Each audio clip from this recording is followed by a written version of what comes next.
3, 2, 1. Yeah. Well, I'm just a big fan of grotesquerie. Behold, the 5th generation of home computer entertainment. Boing. Whoa!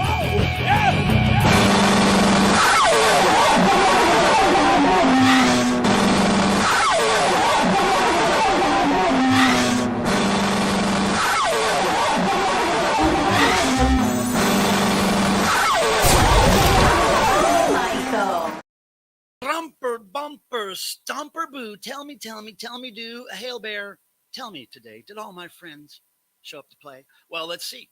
Let's look over here in the comments. What do we see? Oh, guess what? Guess who's first? Are we surprised? Is anybody surprised? It's Jeff Young. He was first in the chat. That means he gets an entry into the next prize drawing, which is going to be next month, August, by the way. And who else? We have Record Man. We see Record Man. We see Burnbot. We see Groovy Lisa. We see Todd. We see Butter Knives. And we see Bagman. And we see Max Mars and Bree. Oh my goodness. That's my niece. And we see Tim Nolan. And we see Zuna Tuna and Steve. And we see more Burnbot. And then we have B. B Thurman's here. And oh, who do we see? A couple of you watching the replay. That's really appreciated. Thank you very much, says Hail Bear. Okay, it's Thursday. Welcome. Guess what? I'm back again from being out of town for a long time. And I'm here for a couple weeks at least. Truth Seeker's here. Hey, I just saw that. What's up, Truth Seeker? And Tim, don't post as me, please.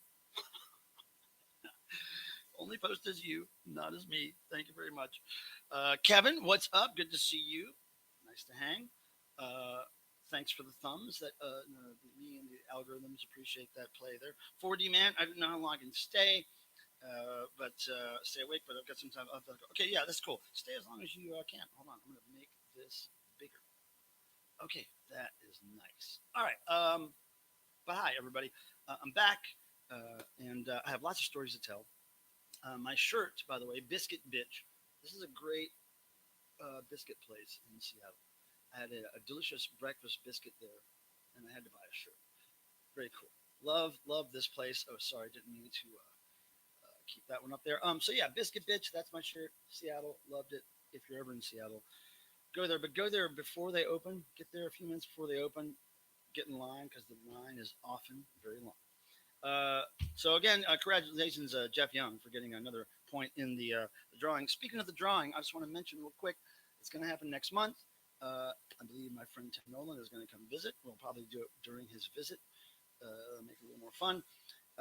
Probably the second week of August, I think that is. So we'll get back to that. And in the meantime, I'm going to introduce my friend. He's my longest time friend, longest living friend. I've known him since we were wee lads. And here he is.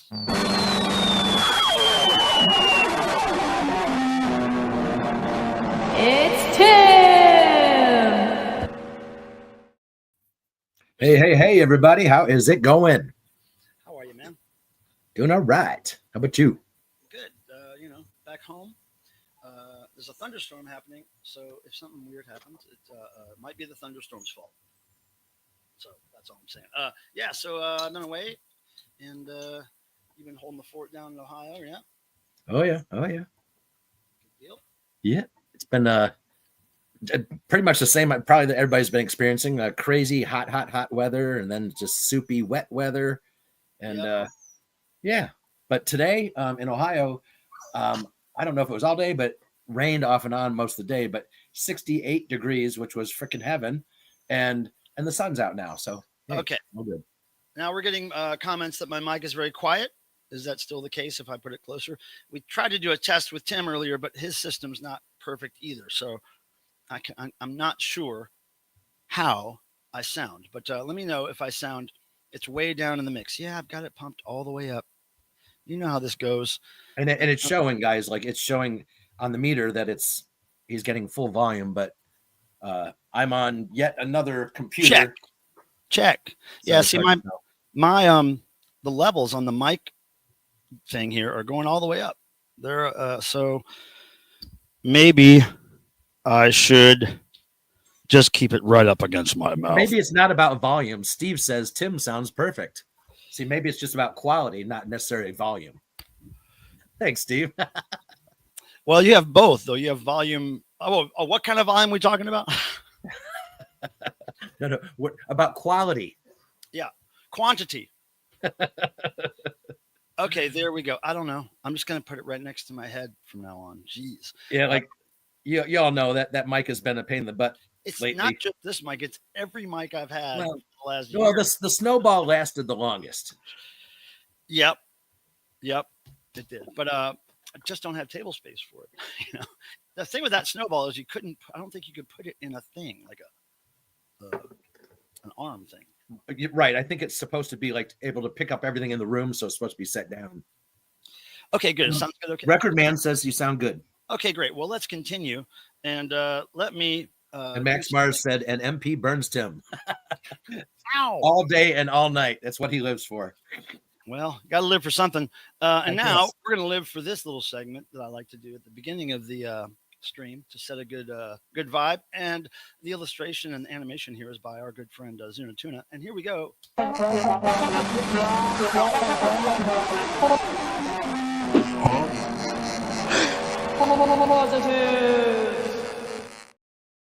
That's right. It's a segment called Positives where I ask you to tell me something positive that happened to you within the last week or two.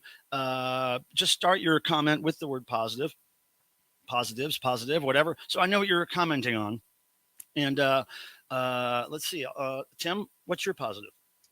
I'd have to say I'm really happy about the weather being a little more tolerable because I was stuck indoors nonstop.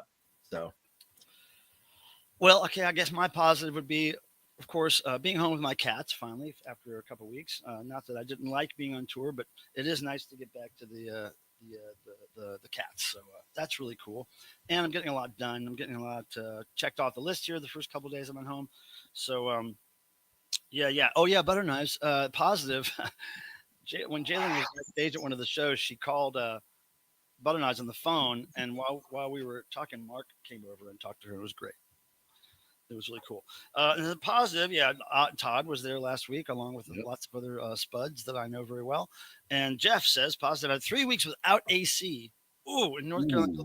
Whoa, 3 weeks, man. I'm sure the family lost some weight. I was just going to say that. Wow, what a great way to exercise. I didn't watch it. I mean, I always get the worst death news when I'm on tour. Like it's like friends of mine or famous people that I really, really respect and have loved for decades.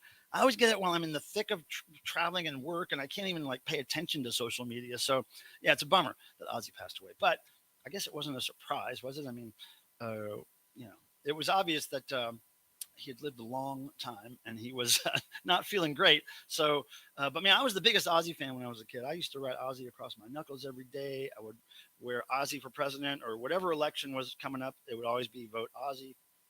Drew Ozzy constantly, and went to see him in concert back in the 80s and still have all the shirts that I bought with those things. Yeah, I love me some Ozzy and Kelly Osbourne too. Big fan of Kelly Osbourne. So and Sharon and Jack. Ozzy rules for sure still. And let's get some more positives. Always will. Positive says Bagman. Going to see some family over the weekend and the remastered GD Now music vid coming out. Yep, lots of remastered DEVO videos coming out on their YouTube. Go check it out. Let's see. And it's totally easy to find DEVO's official YouTube page. Zuna Tuna positive, been discovering more Boingo demos. Oh yeah, there was a period before like the internet really got going that I was finding a lot of traders, tape traders, and CDR traders with Boingo demos and stuff, and I was getting into it, like the really early stuff during like the nights of the Boingo. That stuff was great. Not so much of a positive, of course not. Burnbot. That's not what we're looking for. I took a break off a live stream and making much content. I feel a lot better now. Oh, good. It's a little pressure, right? Doing content and streaming. It's a little bit of pressure. But that's great. I want to check out your tour if I remember to do so. Ryan Anderson, I haven't seen you in a minute. How's it going, man? Ryan Anderson, part of the old Dr. Octagon, Dr. October, and Ryan Kidd crew. Yeah. How's it going, man? Nice to see you, Ryan. And hey, Douglas, good to see you.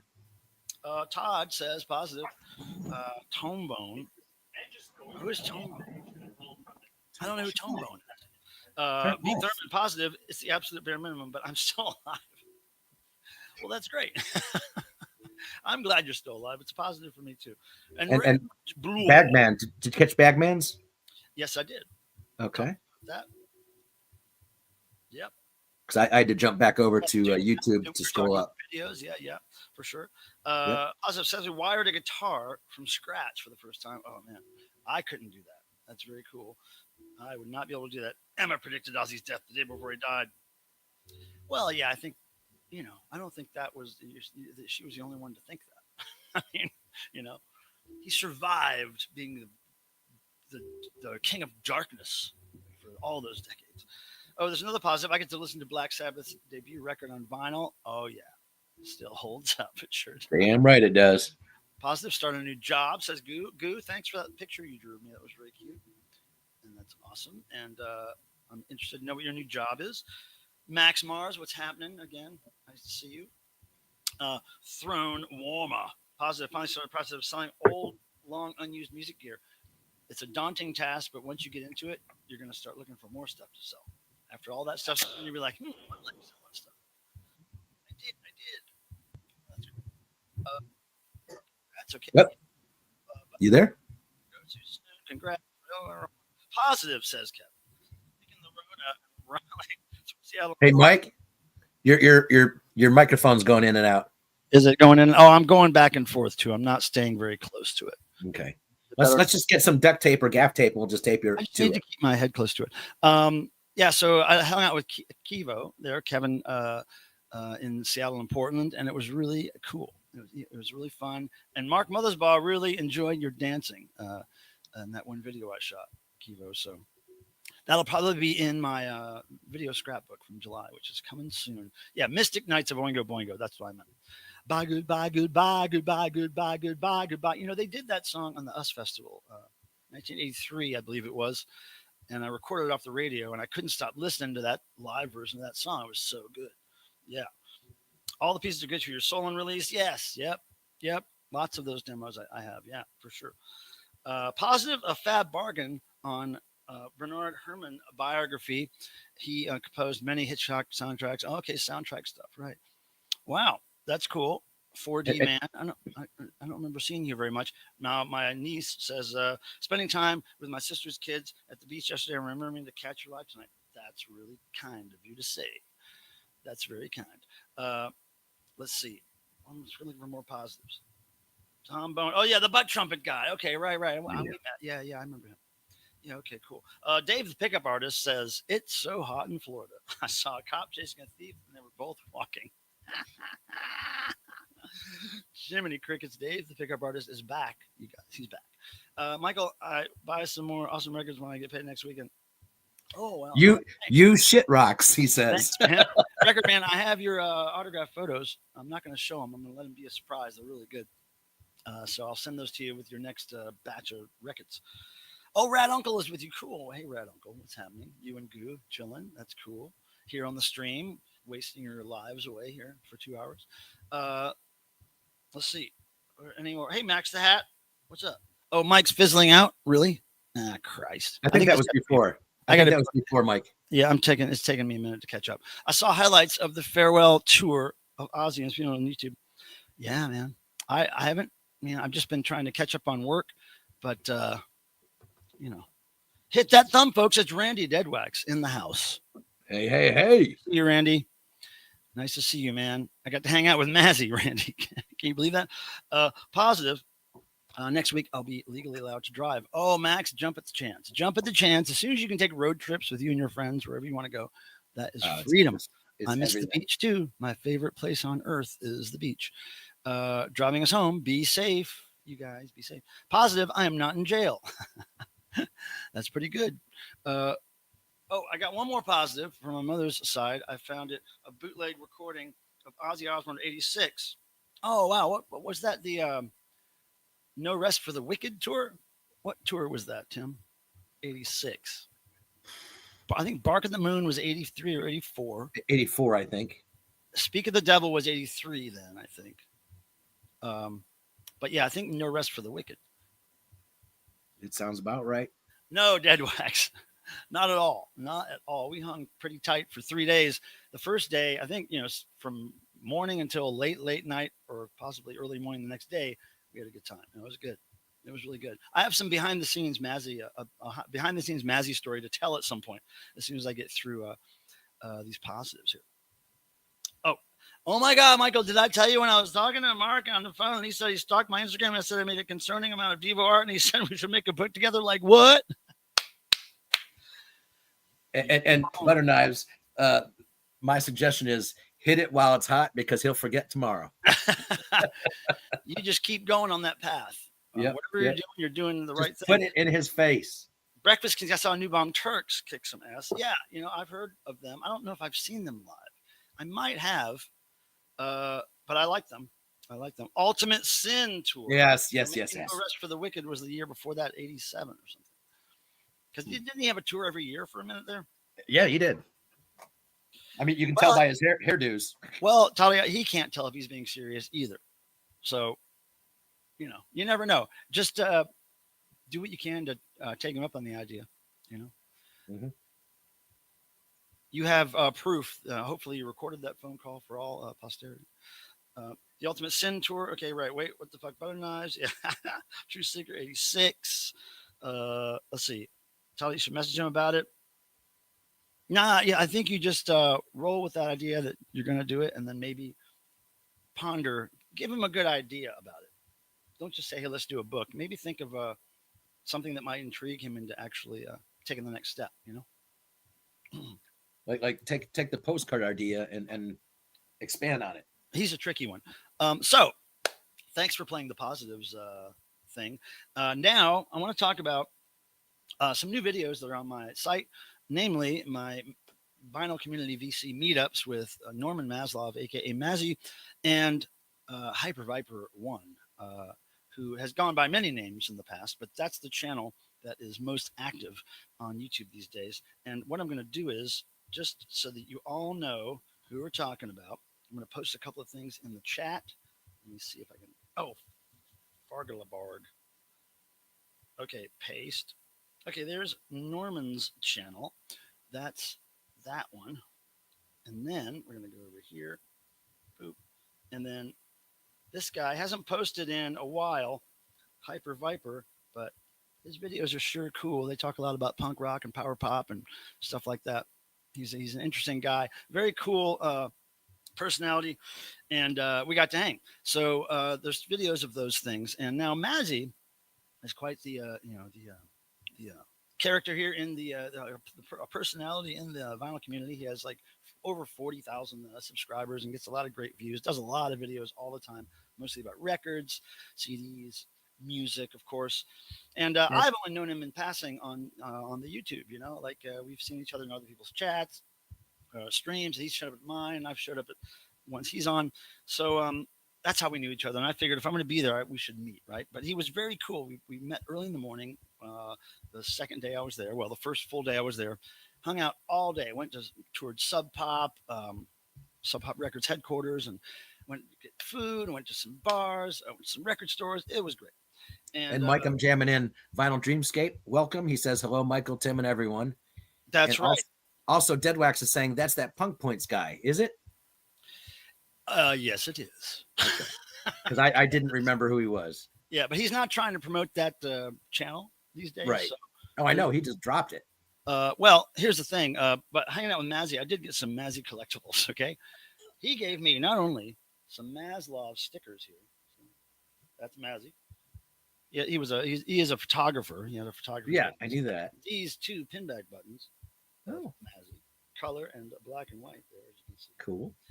And this, I didn't even know this existed. This is a book that Norman Maslov, helped write on the Beatles. It's got lots of pictures. I got Maz to sign it because that's what I do. I get people to sign shit. Nice. More Beatles. Take the tour. And Dead Wax is dogging him now. Mazy is a sub chaser. Job. That's But yeah, so I got this, and then Mark Mothersbaugh was looking at this backstage because he's a big Beatles fan, right? Yeah. And he was looking through it, and I think I left him for about 15, 20 minutes. I came back in, he was still looking at it, and I said, "What do you think?" He was like, "Some good pictures in here." That's what he said. Yeah, I guess he was learning stuff about his beloved Beatles. So that was cool. I got to go to Maslow's house. It was and he's a very nice guy, very easy. Excuse me 1 sec. I was really impressed with how easily we just started getting along, right? And oh yeah, Butter Knives is a new Beatles fan. I forgot. So anyway, I do have. I'll wait till Tim gets back for this story, but I do have a behind the scenes Mazy story that I couldn't get on video, but I don't think he'll mind me telling everybody about it. It's pretty funny. Okay, Tim, I have a behind the scenes Mazy story. Oh, good. So, so he's kind enough to let me come over his house, and we are, you know, I'm shooting a little video of his collection, and he's putting records away, and we're just talking. I'm drinking some water, you know, and we're just hanging out, and we do some videos. We shoot some videos for him, for his channel. I shoot a little bit for my channel. And we're just talking about what we're going to do, where we're going to go next. And pretty early on in the visit, though, as I'm shooting video of just the rooms, right? I hear a beep. And it's like one of those smoke alarm warnings that your battery's low. Just the beep, that really piercing one beep. And he's like, "Did you hear that beep?" I was like, "Yeah." He was like, "I think I had to change the battery in one of my smoke alarms." And he's got a lot of smoke alarms in his 2-story house, like almost one in every room, it looked like. So he's walking around, and I'm just looking at his collection and looking around, and he's walking around trying to trace where the beep's coming from. And I see him up on a ladder, and he's got one of them open, and he takes the battery out, and he waits, and he's still here, beep, and he's like, "Damn," puts it back in, goes to the next one. And so he's just trying to trail this thing. He's getting kind of frustrated. And I'm in this other room, which supposedly doesn't have a alarm in it. And I'm like, "I swear it's coming from this room, Maz." So he comes in, and he's looking around, and he goes, "Oh," and he sees something sitting on a bookshelf, and it's a carbon monoxide alarm. And that's beeping for the battery, right? So he comes in, and he switches the switch, and it goes, "Did," and he's like, "Yeah, this is the one that was beeping. Haha, I forgot I had this." And I was like, "Man," I said, "I really should have recorded that beep that was going off for a while and played it for you right now. You would have freaked out." He was like, "Ha ha ha." So he walks away, and we start talking about other stuff, and he's putting the contraption back together and back on the shelf with a new battery. And as he's just talking and, you know, doing stuff around the room, I'm Googling smoke alarm beep and I find it on YouTube. So I'm sitting there with my hand out like this with my phone. I'm sitting down on some furniture, and I press it, and it goes beep, and he goes, and he looks around like, "Did you hear that?" I was like, "Dude, no way." He was like, "Wait." He's looking around. I go, beep. He's like, "No fucking way. I can't believe it." So he starts looking around, and I couldn't let him wallow in pain for very long. So then I held my phone up to him. I was like, I played it. Beep. And he looked at me. He was like, "You bastard." It was really funny. The first beep that I played off YouTube, he was like, "Oh," he was shocked. I wish there was a third party filming the whole thing, because it was really hilarious. He was going up the ladder and down the ladder and up to the down, and then he'd go downstairs and check the ones down there, and he finally got it figured out, and then beep. I had a great time with him. So yeah, I trolled him right there. But it was fun. He has a great house, very well organized, big collection, and most of it, the music he's into, is like stuff that I'm very unfamiliar with. Like, of course, lots of Beatles and you know, the whole Psych era and all that early rock and roll stuff, and just stuff that I'm just not, you know, jazz, lots of jazz that I'm not aware of. So he had me do one of his whack-a-mole things. I'm not sure if I'm supposed to mention that, but he has this series called Whack-a-Mole, right? And I think I'm going to be on the 201st episode, if I'm not mistaken. So that's coming up soon. So it was hard for me to whack-a-mole something in his house, because I don't know anything about lots of the music that's there. He likes people to grab something and talk about it, right? So I grabbed a couple of things that I knew about, had interesting stories about at least. So that was my behind-the-scenes Mazy story. But yeah, he was really super fun to hang with. If you haven't seen my Mazy video yet, you should check it out. It's really fun. Oh, wait a second. Hold on. I don't know what this is about. I think Todd might be high. I'm not. I'm just really a park naturalist.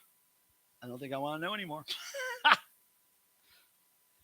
No, Brian. I have to order those before every tour or so. Yeah, and they're not really cheap. They're not cheap as you would think. Uh, I probably have heard it. Yes, I'm sure I've heard it. Beatles have done some really weird shit, and you've heard "Temporary Secretary," of course. That's my favorite, song that's related to the Beatles in any way. Song, "Temporary Secretary." But I do like some Beatles. I just don't know a lot about them. And it's on McCartney too, if you guys don't know. "Temporary Secretary" is on McCartney too. Yes, it is.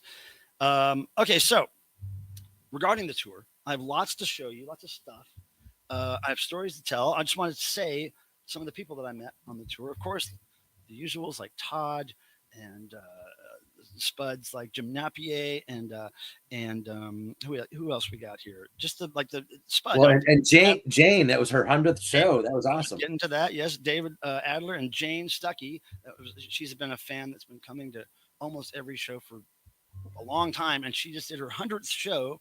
It was I believe the second Seattle show that she was at, and congrats Jane on that. That was really cool.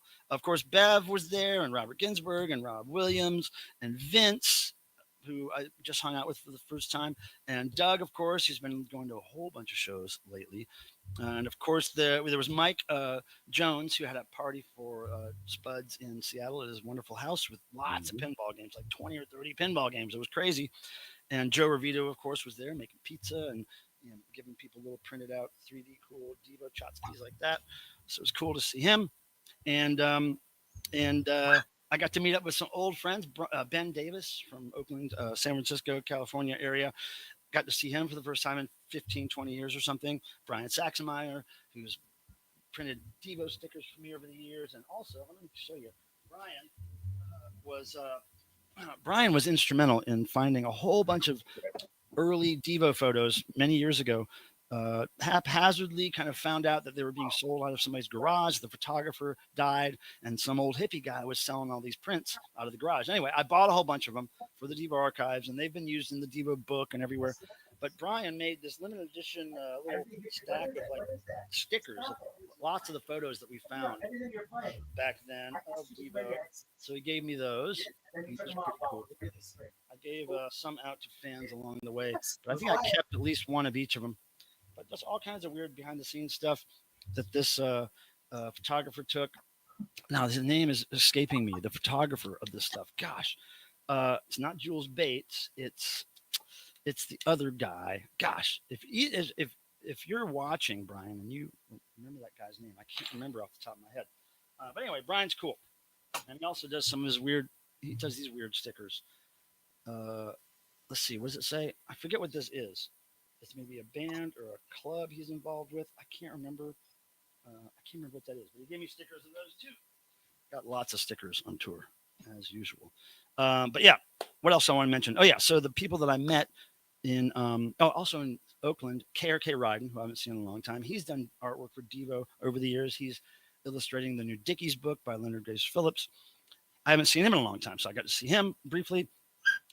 And Seattle, who did I meet there? Mazy, of course, my friend Nick Duncan at Sub Pop Records. Mike Nipper, who's a friend of mine, old friend of mine from North Carolina, who I haven't seen since the late 80s, early 90s, walks up to me randomly in a bar after the DEVO shows. And recognized him, and he recognized me, and I was like, wait a second, why is... I don't know what was going on with all that noise. Where was that coming from? Must have been Tim's household. But this guy, Mike Nipper, is the only guy in the bar calling out my name who has no DEVO stuff on. So I was like, who is this guy that's not a DEVO fan calling out my name? It was really good to see him. I saw my friend Poopy Necropond of Sockeye and other bands. Should I unmute Tim yet? Yeah. Okay. Yeah, it's fine. Okay.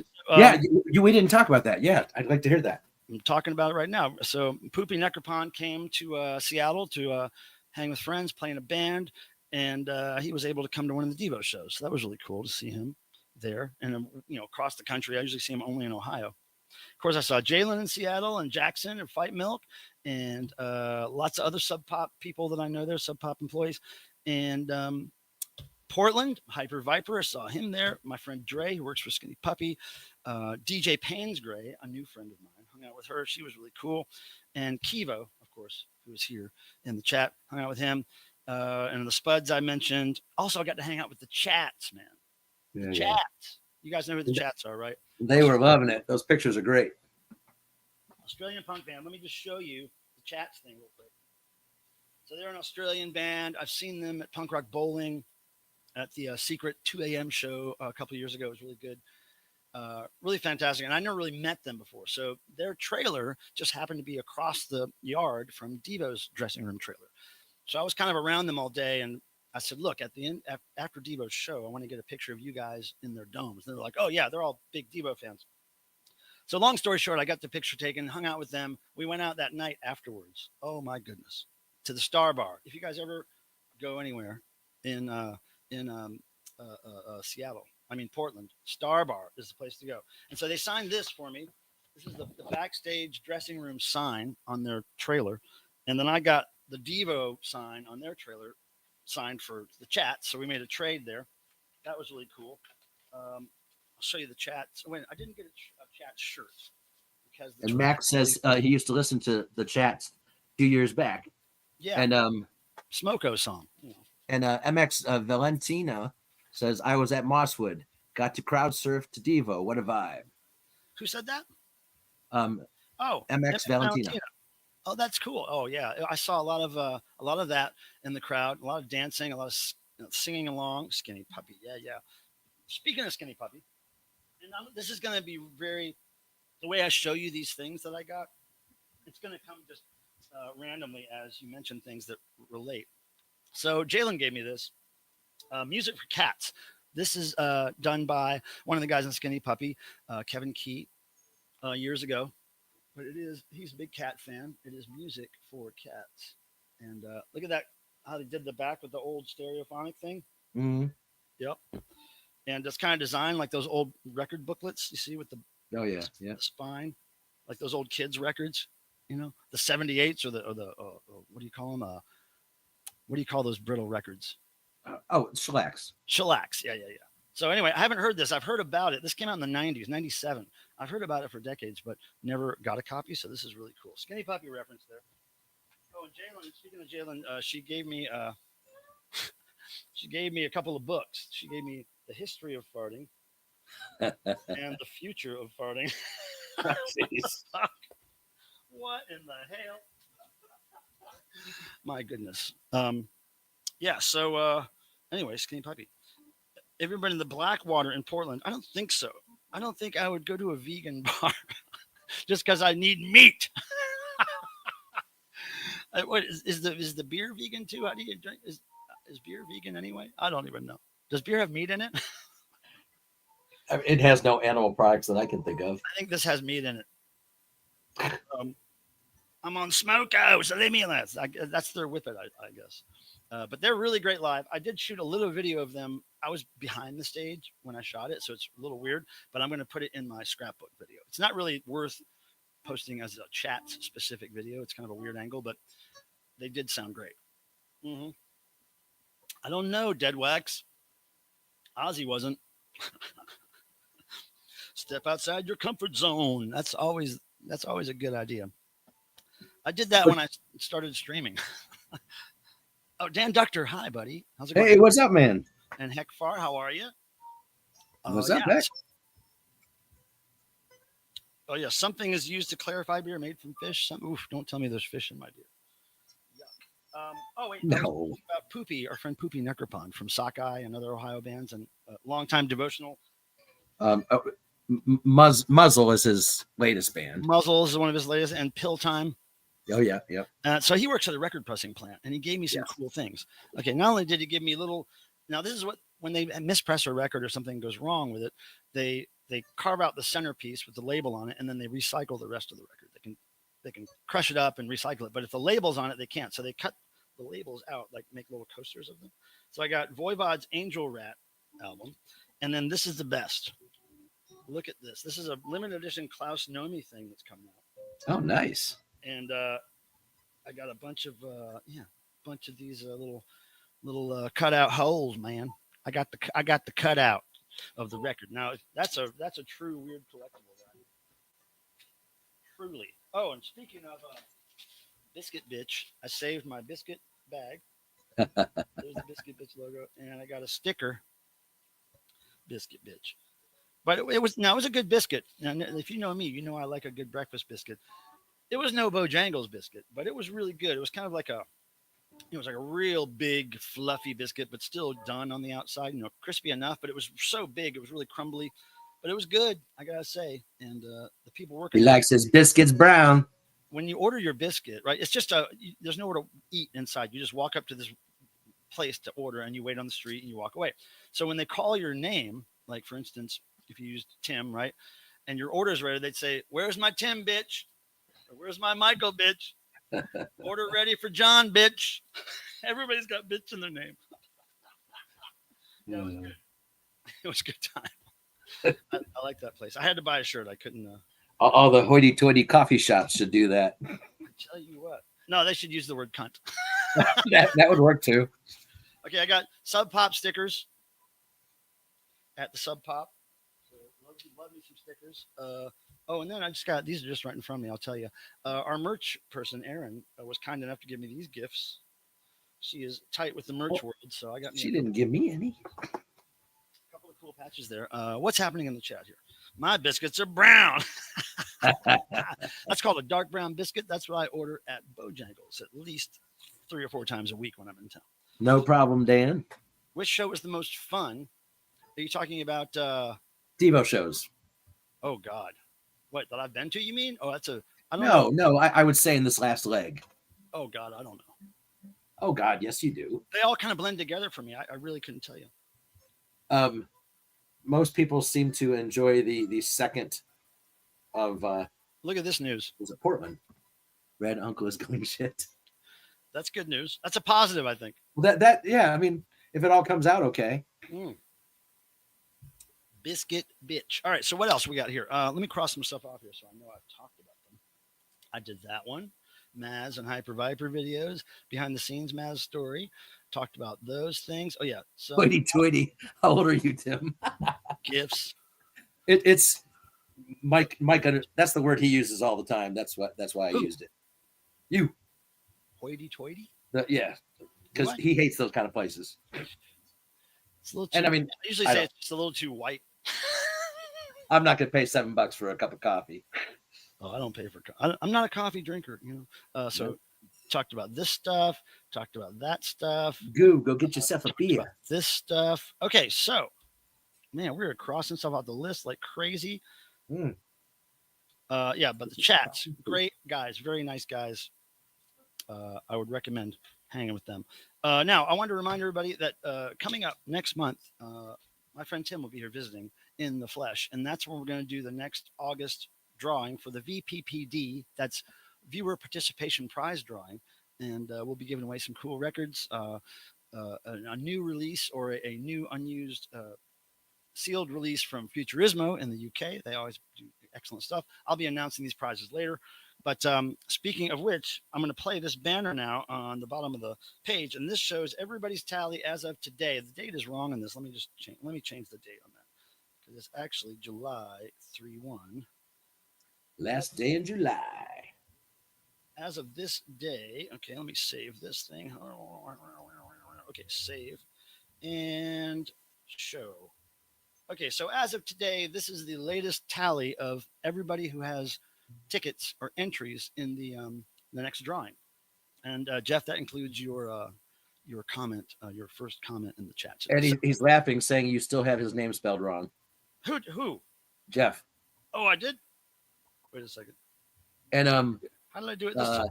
And yeah, I did. MX Valentina is asking Snoop if it didn't play Mosswood, and that made me think of something. I don't know if you're aware, Mike, but their third album is coming out on Third Man Records. It's the second album. It says third. It's their second album. Huh. Okay, but it's coming out on Third Man Records, and you can pre-order right now for the special edition. Yeah, I think Super Snooper was their first album, which came out a year or two ago, And I'm not going to. and this would be their second. No, this is Spy House. Yeah, Jeff, I had it spelled that way because when I was looking at the ticket that I had your name written on, I spelled it wrong, probably to show you in jest. But I do write it. I do write it right most of the time. See, I do write it right most of the time. Yeah, so that drawing's coming up. There's the people that are in the drawing thus far, and you'll have ample opportunities to get more uh, entries in the drawing. And even Maslov has an entry because I posted one of his comments on the video to the top, and that's another way you can get an entry. And so yeah, there's that. And if you're curious, if anybody wants me to play the little minute-long video that tells how you can get points or entries into this thing, let me know. But I think most people know. Big fan of Tim Schuster, says Max. Oh, wait, is Mohawk Man here? Hold on. Hey, Dead Wax, cheers. Cheers, buddy.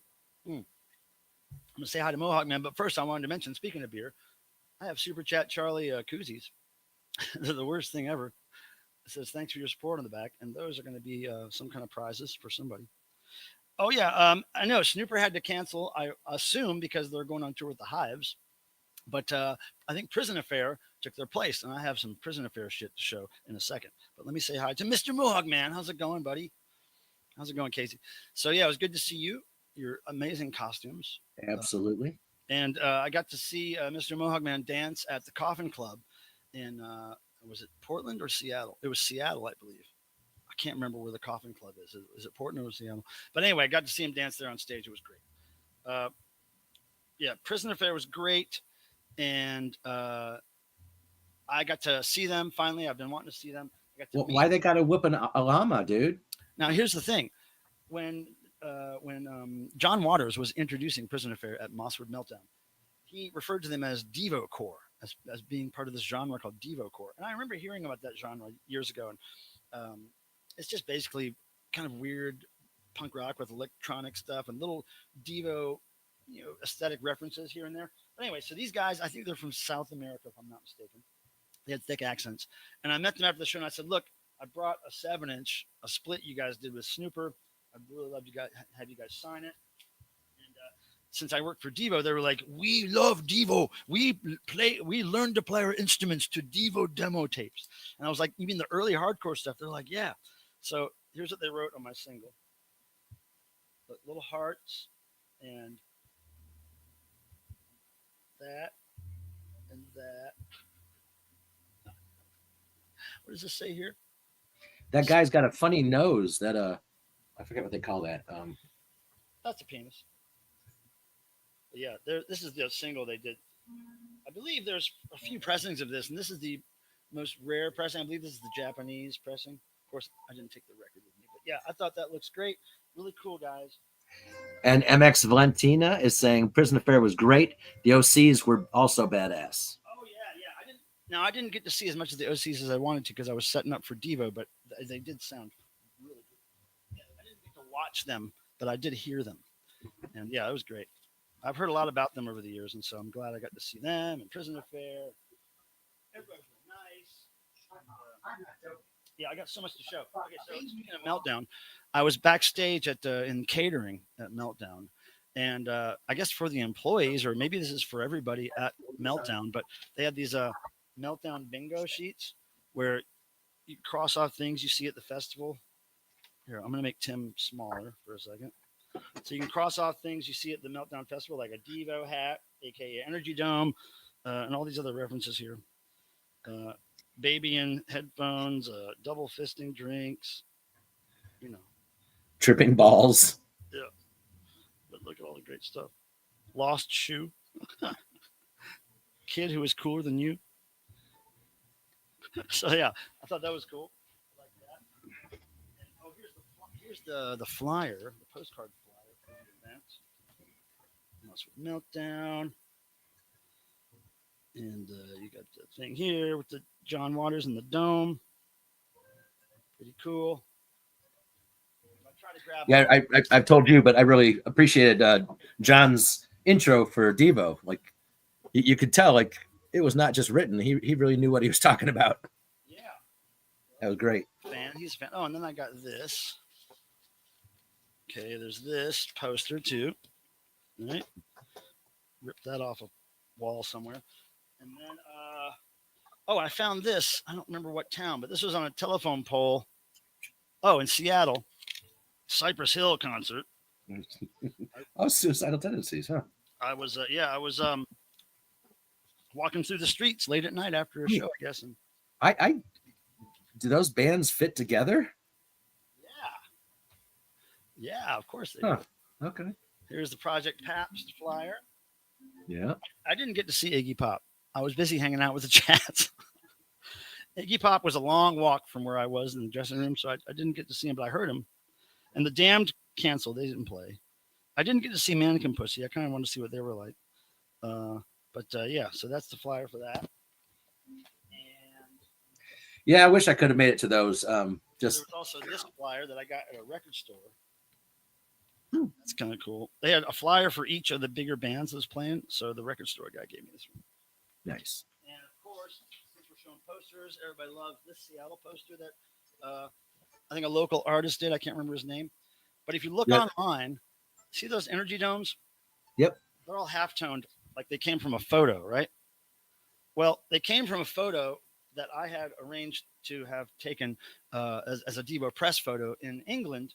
And I believe it was 2006 or 2008, something like that. But if you search Jay Spencer, the name Jay Spencer, Jay Spencer, just like it's spelled, you'll find that these domes are taken directly from that photo in this exact position. So the artist just replaced where DEVO was with monkeys. So you can tell which monkey is which guy. Well, you can tell that's Mark, obviously, but if you look at the photo that Jay Spencer took, you'll know who the monkeys are. But yeah, very good poster. Everybody's favorite. For sure. Yeah, it's a cool poster. And Todd says his poster arrived today. Oh, cool. All right, hold on. I'm trying to sort out my mess over here. Okay, so let's see. What's this? Okay, this is something Mark Mothersbaugh handed me. It's Best in Portland. And I don't know if this is the only thing in it, but there's the Project Pabst ad for the show. There might be an article in here, but I did not look through it yet. But let's hope they talked about some DEVO. Maybe not. I don't know. Max is asking what's Pabst got to do with DEVO. Probably nothing except some of the fans were drinking it during the show. Dude, but a lot of Pabst. they sponsored that whole show. And you know what was interesting was that usually at those festivals, how much is beer at those festivals typically? Right? Usually 16, 18 bucks. Yeah. So at this one, a big can of Pabst, not the huge 40-ounce Pabst, but they're big usually $16. $5. What? Regular cans, I think, were $3. Yeah.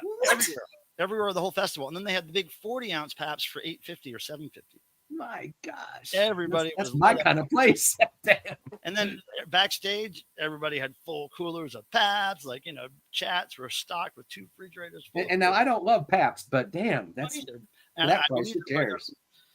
I didn't have a hangover the next morning, but I didn't drink that many. I drank maybe 3 or 4 of those big cans, not the big cans, but the medium-sized cans 16, backstage with the chats before we went out that night. But yeah, I felt fine the next day. Well, you follow your method. Well, here's the thing. At the Pabst thing, they had this dive bar. There's this big white tent that they had decorated inside as a dive bar. They had wood paneling on the walls. They had video games. They had vending machines with like tchotchkes from the bands that were playing and weird art stuff. And Stinky's. All these old flyers, punk rock flyers on the wall and collectibles, old DEVO albums. And it was really cool. It had carpet and lots of couches and lots of people were hanging in there because it was air conditioned and it was pretty hot. Stinky says Heineken, fuck that shit. Pabst Blue Ribbon. And I don't know. It's like I can drink it, but we're not going to start talking about beer. But and Dead Wax says Pabst equals bad hangover. It typically does. But I got the obligatory free koozies here. And let's see, what else? MX Valentina said, that's all I drank in the 20s, and I'm good. So this was one of the things available in the vending machine and dive bar, these DEVO related buttons. And also they sold the DEVO ice molds in that thing too. In the vending machine. Oh, no, it was cool at the zoo when they did the energy dome ice things for the penguins. Yeah, I didn't go to that. I'm not a big fan of zoos. Oh, that was cool. Yeah, I don't want to see penguins entertaining me. No. No, no, nope. Anyway, so while I'm on tour, I often find bootleg Devo merch. I found a lot of it this time, whether it was at the festivals, like little booths trying to sell that stuff or whatever. I was trying to shut them down for one thing, because you can't sell Devo merch at a Devo show while Devo's trying to sell their merch. So, but they were kind enough to give me one of each of things they were selling. So here's a magnet. Looks like a pinback button, but it's a magnet, and it has the graphic from the Super 7 packaging on it, which is interesting. I've never seen a bootleg like that. And there's this kind of cool Devo Speed Racer bootleg pin. That's a pin. And there's this pin as well. That's a good one. Mm-hmm. And this one is a bootleg. It's a wow. Yeah, that kind of pin. That looks pretty nice. This is a little bootleg pin. This is this is from a record store. I thought that was Devo Jive Time. And this is a little bootleg pin right here. And man, the bootleg stuff doesn't stop there. I'm going to show you guys t-shirts. Getting bootleg shirts? Yeah. Nice. And let me know if there's anything that in the chat I need to deal with. But I'm just trying to show you all this stuff. Yeah, and I'm trying to, like, because I got the chat, so it's just real small. So that's why I'm trying to jump in and say stuff before it leaves. Say what? Can you say that again? It's only showing me the last 4 chat, mentions. Oh, you can't see it in StreamYard? Correct. So that's why I have to speak it when I see it. Right. Okay, sorry about that. Well, anybody, if there's something you're really trying to ask me, sorry. No, I know. If it's anything about Devo stuff, whatever. Go through some fabric things here that I got. Now, this is from our good friend, Rob Ginsburg. Yeah, I knew that. Pumping Vinyl says, Pilma. Dassa. Oh, hey, what's up? How's it going, Sean? And Vinyl Gorilla, I see you. And there's Dassa, Rob Ginsburg's little art project name. I think it's like Devolved Art something. I can't remember. And Goo is asking, Pilm, is Devo touring solo again? I haven't heard they're not, so that's good. You mean and after Max, the BB2s? After the BB2s? I don't know. We can only hope. Right? Yeah, I mean, I haven't heard of it any. But Max is asking, who is in charge of counting burps tonight? We don't have that person anymore. You can't. No, like Pumping Vinyl. Hello, William. How are you? Sorry, I'm just trying to show a bunch of stuff here. Here's one of the bootleg shirts I got. no kidding. That's pretty. There's more than just a Devo trademark infringement going on there. Yeah. But yeah. Yep, got that. And then, in no specific order, this is the Prison Affair shirt I bought. Prison Affair. All right.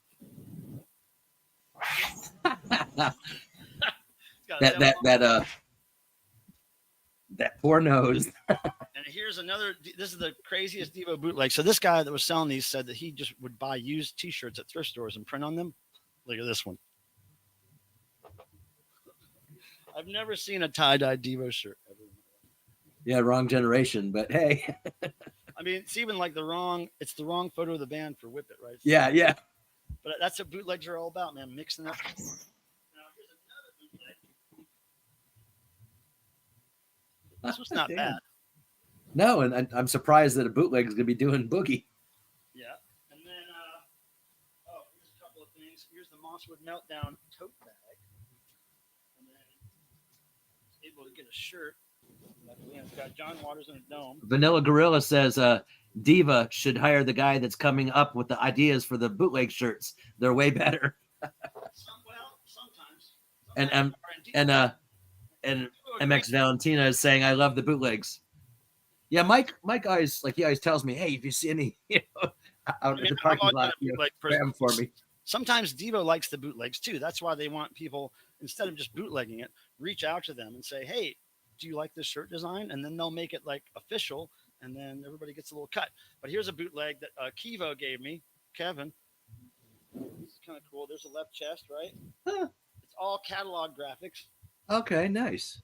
I like it. And then it's got sleeves as well. Hold on, the sleeve here. It's got the DEVO on it. Okay. It's pretty cool. And then here's a bootleg that Jalen found me. Look at the kerning, though. Look at the kerning between the W and the A. It drives me Yeah. And the angling and stuff of the S and the A. Totally off. Like they used the DEVO font that's been out there for decades, but they used it wrong. With the DEVO font, you're supposed to go shift, not shift, shift, not like cap, non-cap, cap, not cap, lowercase, cap, lowercase, cap, lowercase. That way the letters do that. But people type all in caps or all lowercase, and they all go the same way. Okay, here's a cool shirt that Sub Pop gave me. Look at this cool design. The medium size sticker's still on it, but look at that. Huh. Cool, huh? That's definitely interesting. I like it. And the last T-shirt here. No, 2 more T-shirts. This is another bootleg. Crazy. I dig it though. And then our friend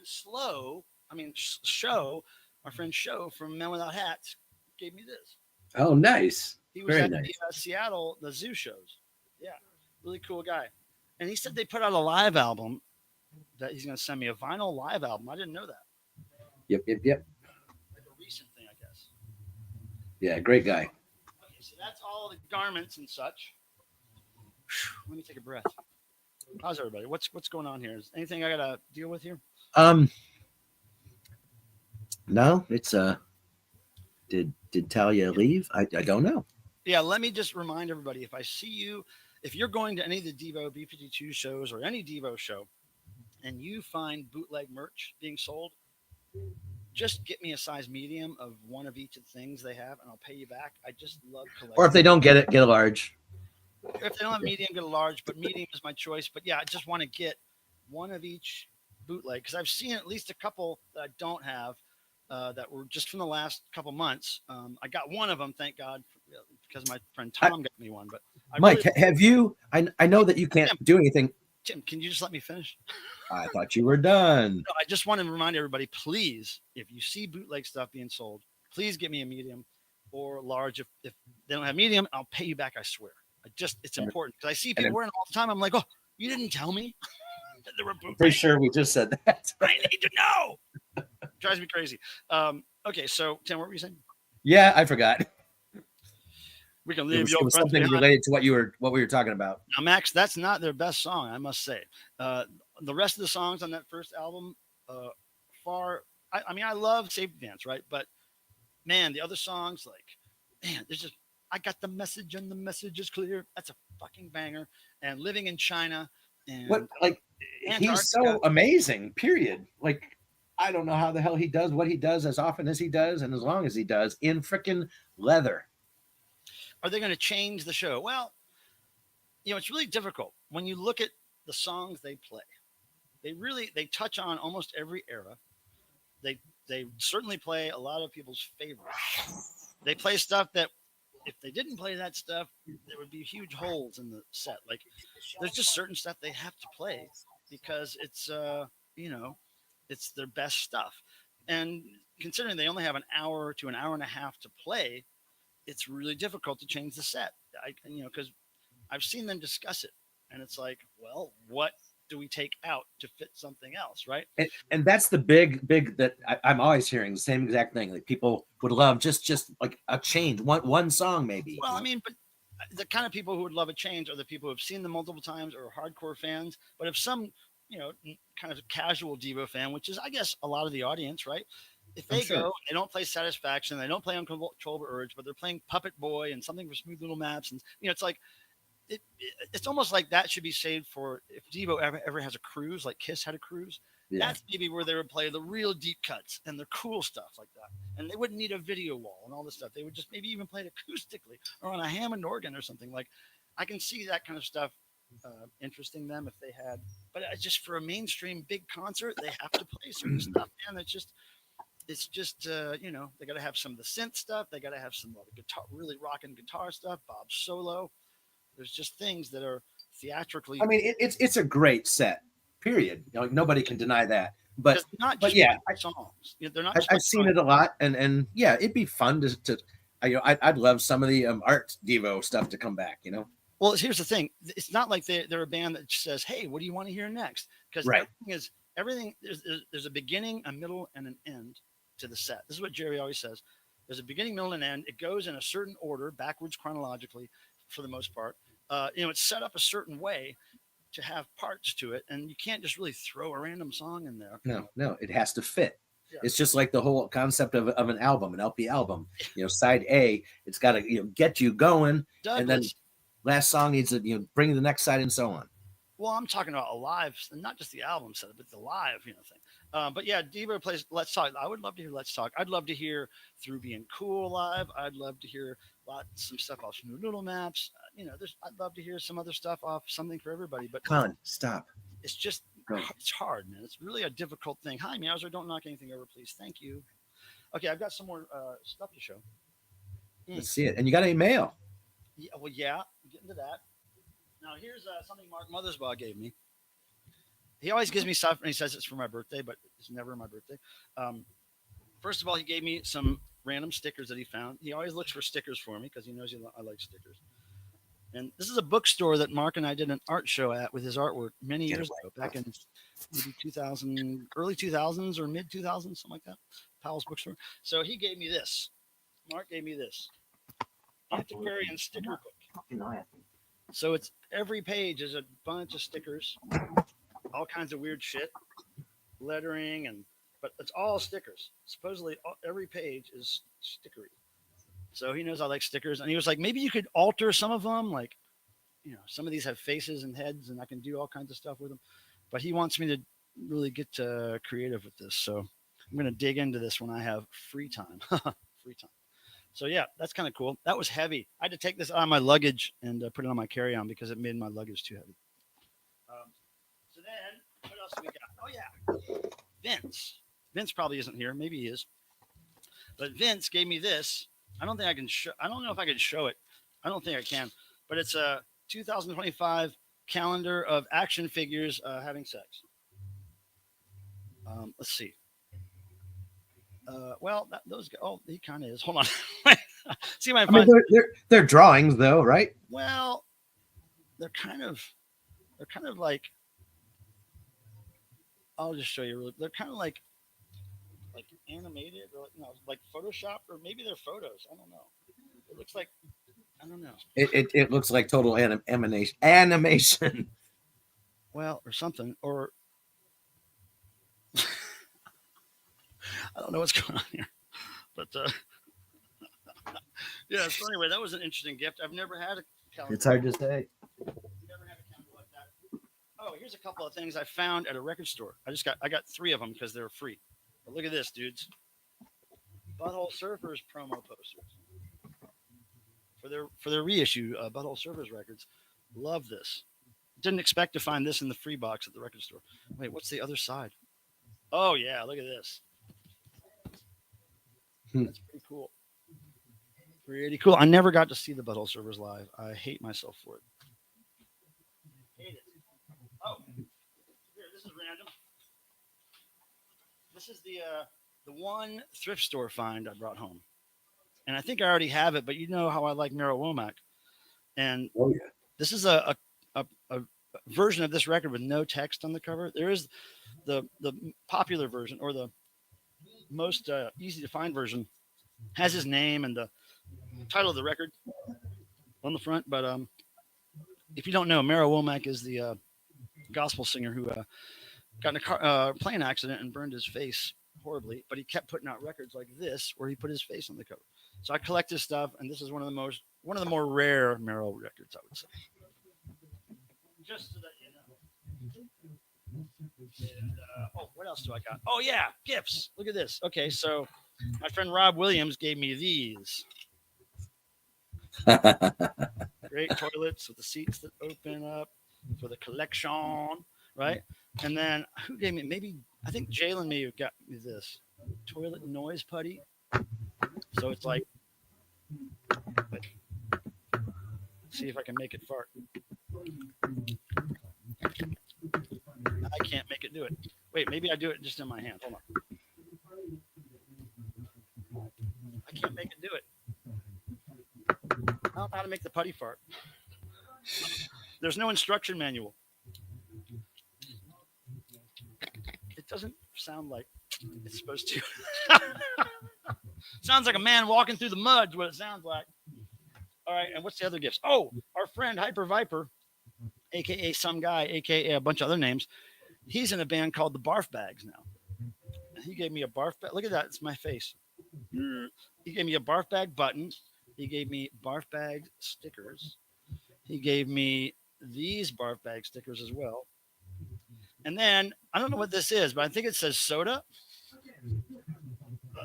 Look at that. I don't know if this is a band of his or what, but it's soda. Soda, not just for drinking.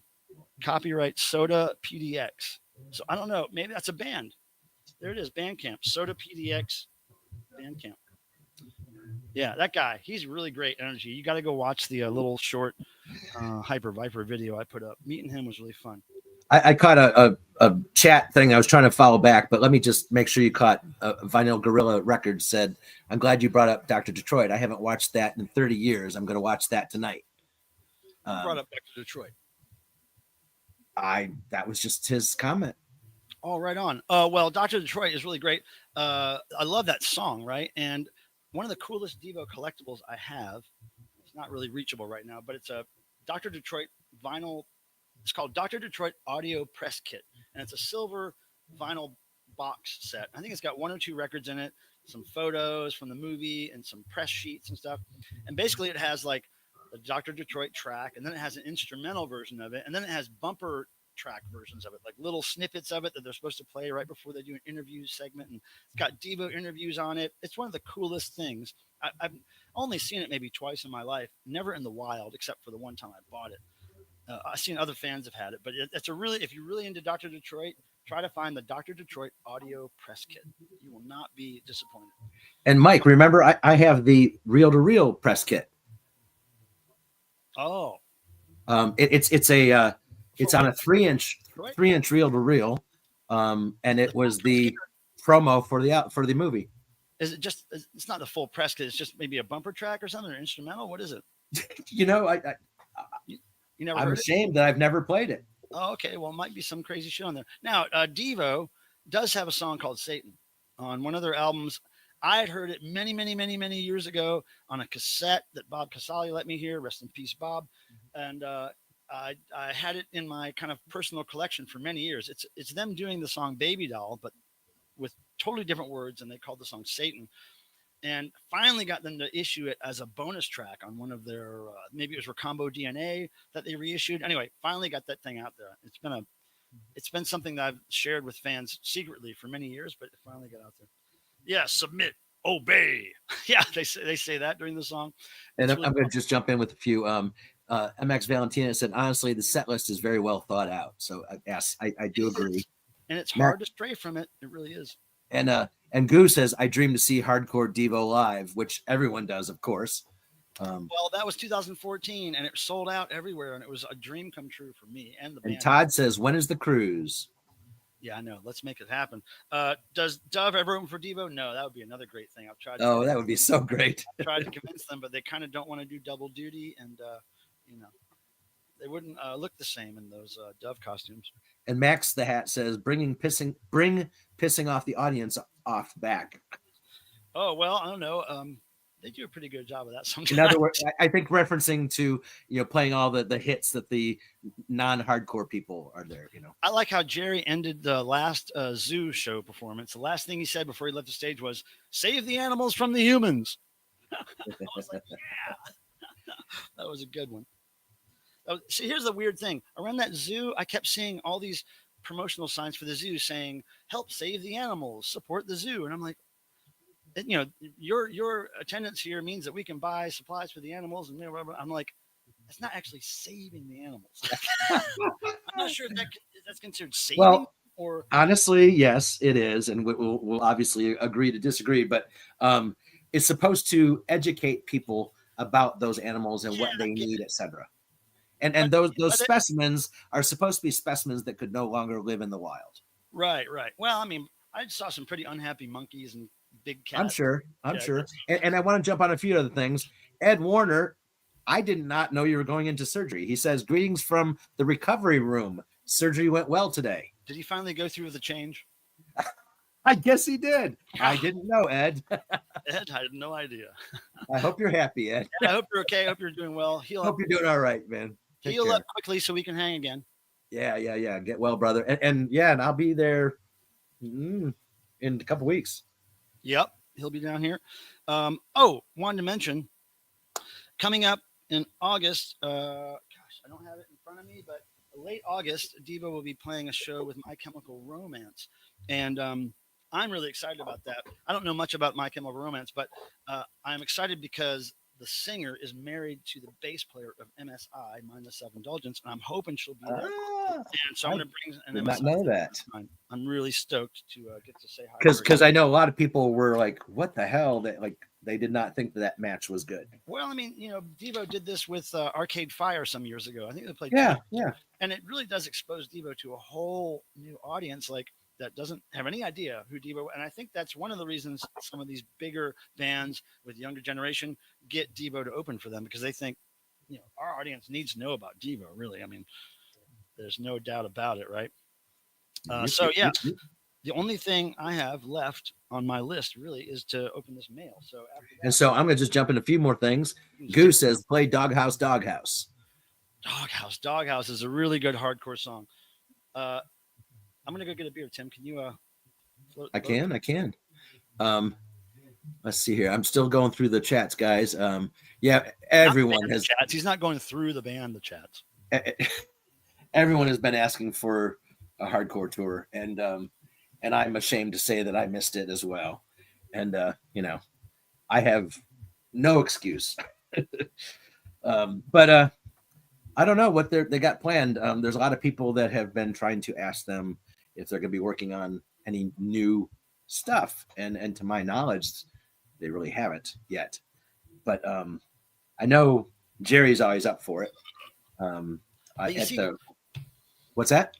The questions that people ask like that, are they working on new material? Are they going to tour again? That's the same questions they've been asking for 20 something years. So, but I do agree. I mean, I'll say it again.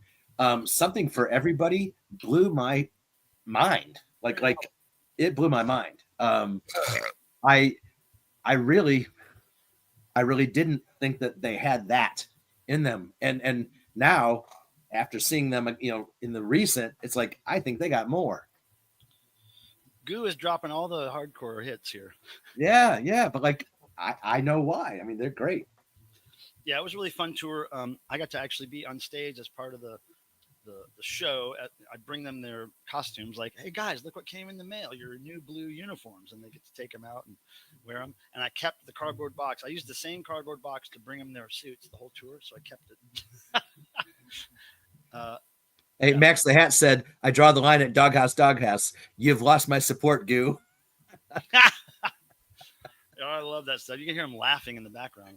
It's like they're recording it on a boombox or like a little, square tape recorder or something, like really rudimentary. But that's why it's so great. But that tour was fun. And it was interesting to see, as planned out as it was, the stage set was very planned out, and the costuming and when they wore the masks and when they didn't and all this stuff. But one thing that happened over time, like after the first 2 or 3 shows, little things would change in the set. Like I can't really tell you what little tiny things would change, but at one point Mark found a candy store at one of these towns we were in, a little kind of a quaint little styled like an old-timey street, a cobblestone street with interesting stores around, and there was this really high-end candy store. And Mark goes in there and finds those old cigarettes. And we were joking around at rehearsals about the Mechanical Man song, being the tracheotomy song, because it's like, I'm a mechanical man. It sounds like somebody talking about a tracheotomy. Mm-hmm. So we would always say at rehearsal, hey, do the tracheotomy song next. And so Mark would introduce it by talking about cigarettes and Newports. And so he found these candy cigarettes and bought a whole stock of cigarettes and just threw them out to the audience during that song for the whole tour. And he had exactly enough to last the rest of the tour. Like he was down to the last little display box of candy cigarettes when we got to the last show. So the way that those things happen and get incorporated into the set, but become a really important part of the set is like those things weren't planned; those just happened like by chance, right? So it's interesting to see that shit happen because I think God bless the people that saw the shows before the cigarettes appeared, but I'm glad that I got to see the shows with the cigarettes. It was really funny. We got Newports. We got, I can't remember all the brands of cigarettes, but he was going through them. Max Mars says, oh wow, I can't bring stuff up on. Says, I like that album, Something for Everybody, and I like the one that parallels that or came after that. They let Michael draw all over it. Oh, yeah. I don't know. Those were kind of, I don't know. Those songs to me are kind of demo quality songs for the most part. And I was really surprised when they said it wasn't me drawing all over it. It was a flyer they had signed for a band. And it was kind of like this photo I had of it that wasn't straight on. It was like just laying on a table. I just snapped a picture of it and they're like, hey, why don't you use that for the cover? I'm like, yeah, but it's not straight on. It's all weird. So what I had to do is I had to take the drawings they did on the flyer and apply them to a real nice image of the flyer, like not just a haphazardly shot photo. So I had to kind of recreate their signed flyer in some way. And the back of the cover is a smashed Blue Energy Dome. And that was from the David Letterman show when he smashed domes on the show. So, and did anybody save that dome? Yeah, I've got it. Oh, good. Max was saying that they got the Paul Mall. Paul, you got Paul Malls, you got Newports. Yeah. No, but I guess at Hardcore, so he caught one. Yeah, did you get the fake Paul Malls, the candy cigarettes? Yep. Yeah, because I remember them things really well. It was so funny, man. And I remember during rehearsal, Mark had this folding table and all this old synth gear on it that he was making to use these hardcore sounds. And I said, Mark, is there any way you could tilt the table up a little bit towards the audience so they could see what you're doing? And so they figured out a way to tilt all the stuff a tad so that you could see what he was doing from the audience. And it just looked so cool live. Like you could see him twisting all the knobs and everything, because otherwise you didn't really see it unless you're above, right? But he tilted it just enough so you can see him doing all that shit. And man, it just made the difference. I loved it. And Douglas was asking if I saw the farewell concert. I didn't see the whole thing. I saw parts of it after.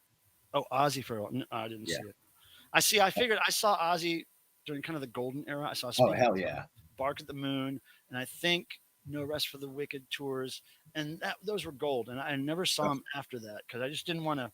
I wanted to remember those shows like they were. I was a teenager. I was in the front row on the barricade for each show, and I just changed my life. And Ron is saying, plus that extra song release, Something Else for Everyone's. Yeah. Yeah, that's the release that has the drawing all over it. Yeah. So I have a 10 by 10 totally completely full of DEVO. And so I can't really go.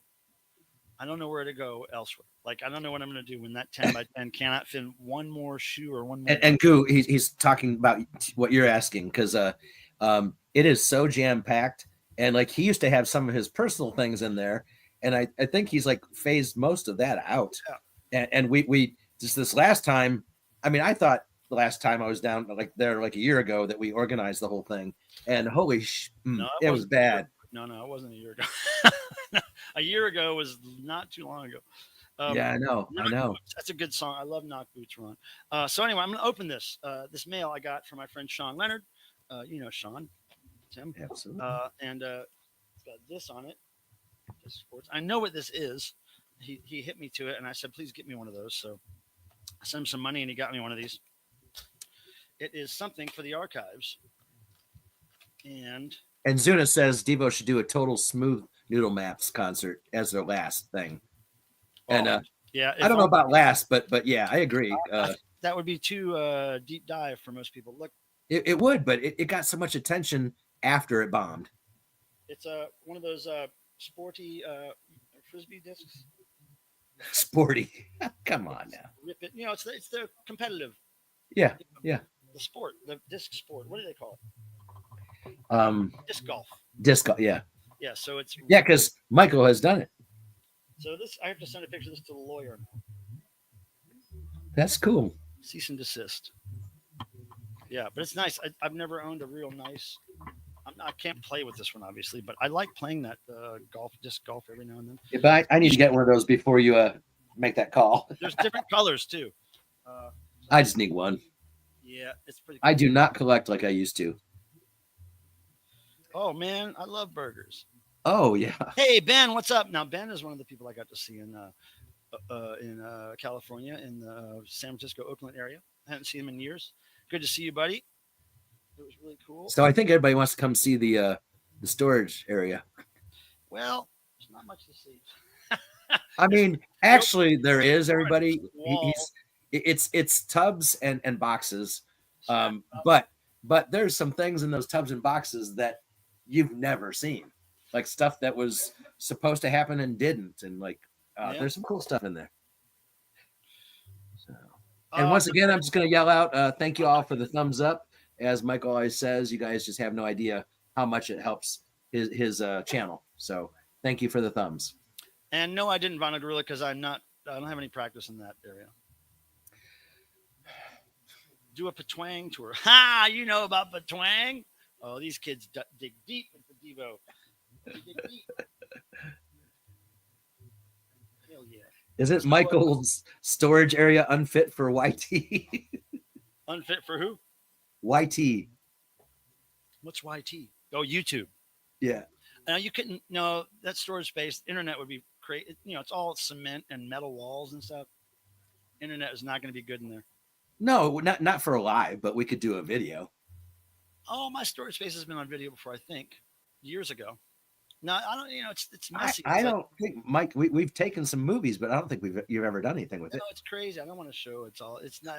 Now, maybe when I organize it. Well, no. I know the truth, but I'll just shut up now. Pardon me. So yeah, I do want to mention that my July tour scrapbook video is coming soon. And Goo would like a storage unit tour. It'll cost you. It'll cost you. Bring him a Merrill Womack or a little Marcy record, and you're in. No, it's gonna be more. That's just daily stuff, dude. And a fresh Bojangles biscuit brown. More than that. Oh, dang. Yeah. Man. It'd be up there. So you used to be so cheap. Wow. So what have you found lately at thrift stores? Have you? Because I haven't talked to you in weeks. I have found some things. Like I did get I ran across a stereo. Like this was at another thrift store chain that popped up in this area that I'll have to show you. Volunteers of America, and they're kind of all over all of a sudden. And anyways, I saw this CD player, which CDs are not my forte. I don't love them anymore, but this it had a 5-disc changer on the left and a single on the right. And I looked to see what they go for. And like all day they go for, 150 and up. So I got that. And it came with the full Sony stereo with speakers and they sound great, but the tape deck doesn't work, the same old typical BS, but it was worth the CD player. So that was one of the big ones. And I had posted, I think a week or so ago, that I found all those rock records, which blew my mind and it was at the same store, to be honest, like maybe a week or two before. And all the rock records were right up front and nobody grabbed them. It's like, what the hell?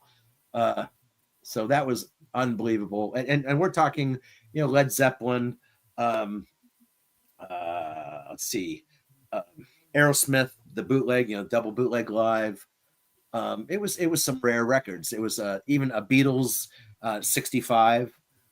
Yeah, really, really rare records. And so I snagged, I think only like 11 or 12 of them that day, but they're all really nice.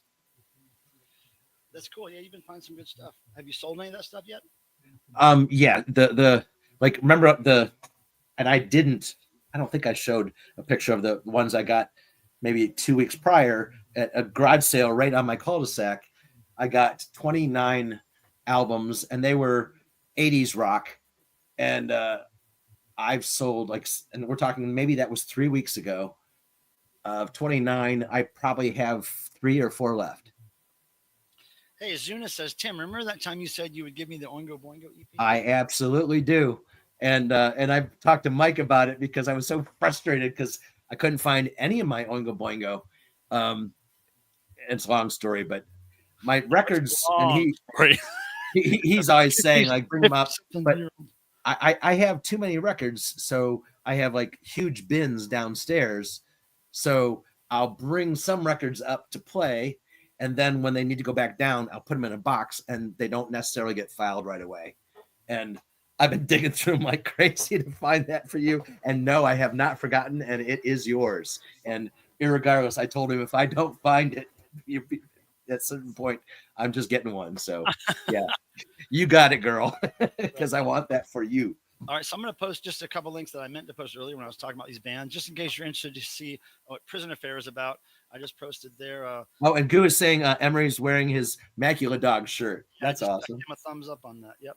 There's Prison Affair. And in case you don't know the chats, there's the chats website there, the chatslovebeer.com. And then, and they do, in fact, love beer. And also, I wanted to put up my buddy, Rob Ginsburg, his little art, devolved art page here. And diehard Devo fan, yep. Great guy. Very prolific, always making stuff. And his art, like he's done books. You know, he's got some great stuff out there. And of course, for all things Devo, for links to their YouTube, for their tour dates, for their merch, this is the site you go to right there, clubdevo.com. So there's some information for y'all. And no worries, Zuna. It's like, no, I'm excited that you are excited about that music. So now, Zuna, did Butterknife show you the picture I took of there was a shirt and shoes combo in a store window? Actually, let me run and get my phone. I'm going to try to show that image. Hold on. And I'm not sure what I missed, Goo. You're saying Club Penguin.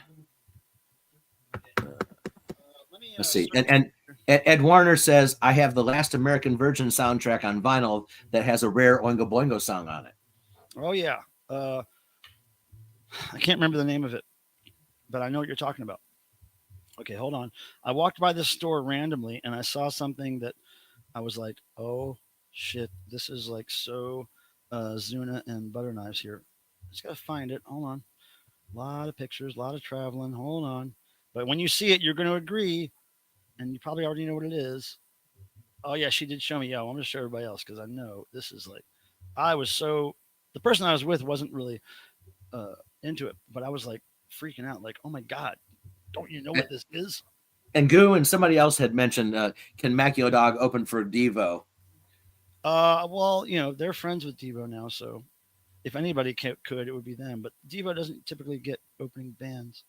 And Noseberg Eats Bugs Van Scheckelstein. When is Devo going to retire? These guys are older than my granddad. Probably after your granddad dies.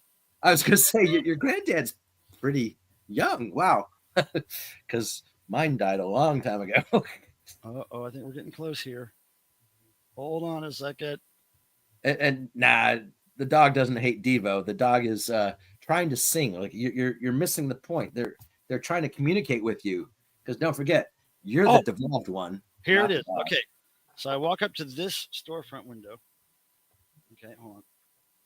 Okay. So it's got some clothing in the window there. Right? Look at the I believe this is hand painted shirt. Oh wow. Isn't that sick? Look at the shirt that's with it, right? That's something that Talia would have on, right? And then I look at the shoes below it. Dude, it's Talia's shoes. It's exactly Butterknife shoes. Yeah. And Goose said Mark called Macula Dog Macular Dog on Tony Hawk's podcast. He tried. Yeah, it's like, come on. Yeah, like they're not youngins. They're not granddads. Well, actually, they absolutely could be, but they're not. At least he remembered at least part of the name because typically he doesn't remember any part of the name. So any new stuff, yeah. And Zuna says, I want to see Steve Bartek. I wonder what he's doing. Oh, we could just ask him. Probably having dinner right now. Yeah, like he's involved in a local playhouse organization, and he's like really active in it, and he acts and everything else there. So that might be something he's doing at the moment. He's doing something, that's for sure. He's always doing something. He's a great guy. And Todd says acid cat. What does that mean? Oh, and Talia and I need to see Devo again. We need to unite. Yeah, I put that on the screen a minute ago. Yes, I agree. I absolutely agree. Look, guys, I found this on stage somewhere. Does anybody know a group called? Now, this logo looks like a kind of a nod to an old punk band called the Subhumans, but it's the Subjunctives. Has anybody ever heard of the Subjunct? I can't. Let me hold on. Let me make you small real quick, Tim. Yeah, Steve's awesome. It's the Subjunctives, and it's like the Subhumans. And it's like subjectives, but subjectives. There we go. And Goo is asking, what's Jerry doing? And Ed is saying, did Rusty send me an autograph? Oh, no, Ed, not yet. No, Ed, not yet. I haven't gotten anything from her, but I will remind her. Same one, me, Tim. What? What does that mean? Someone, me, Tim. Oh. I'm not sure. Hi. Max, fill me in. I must have missed something.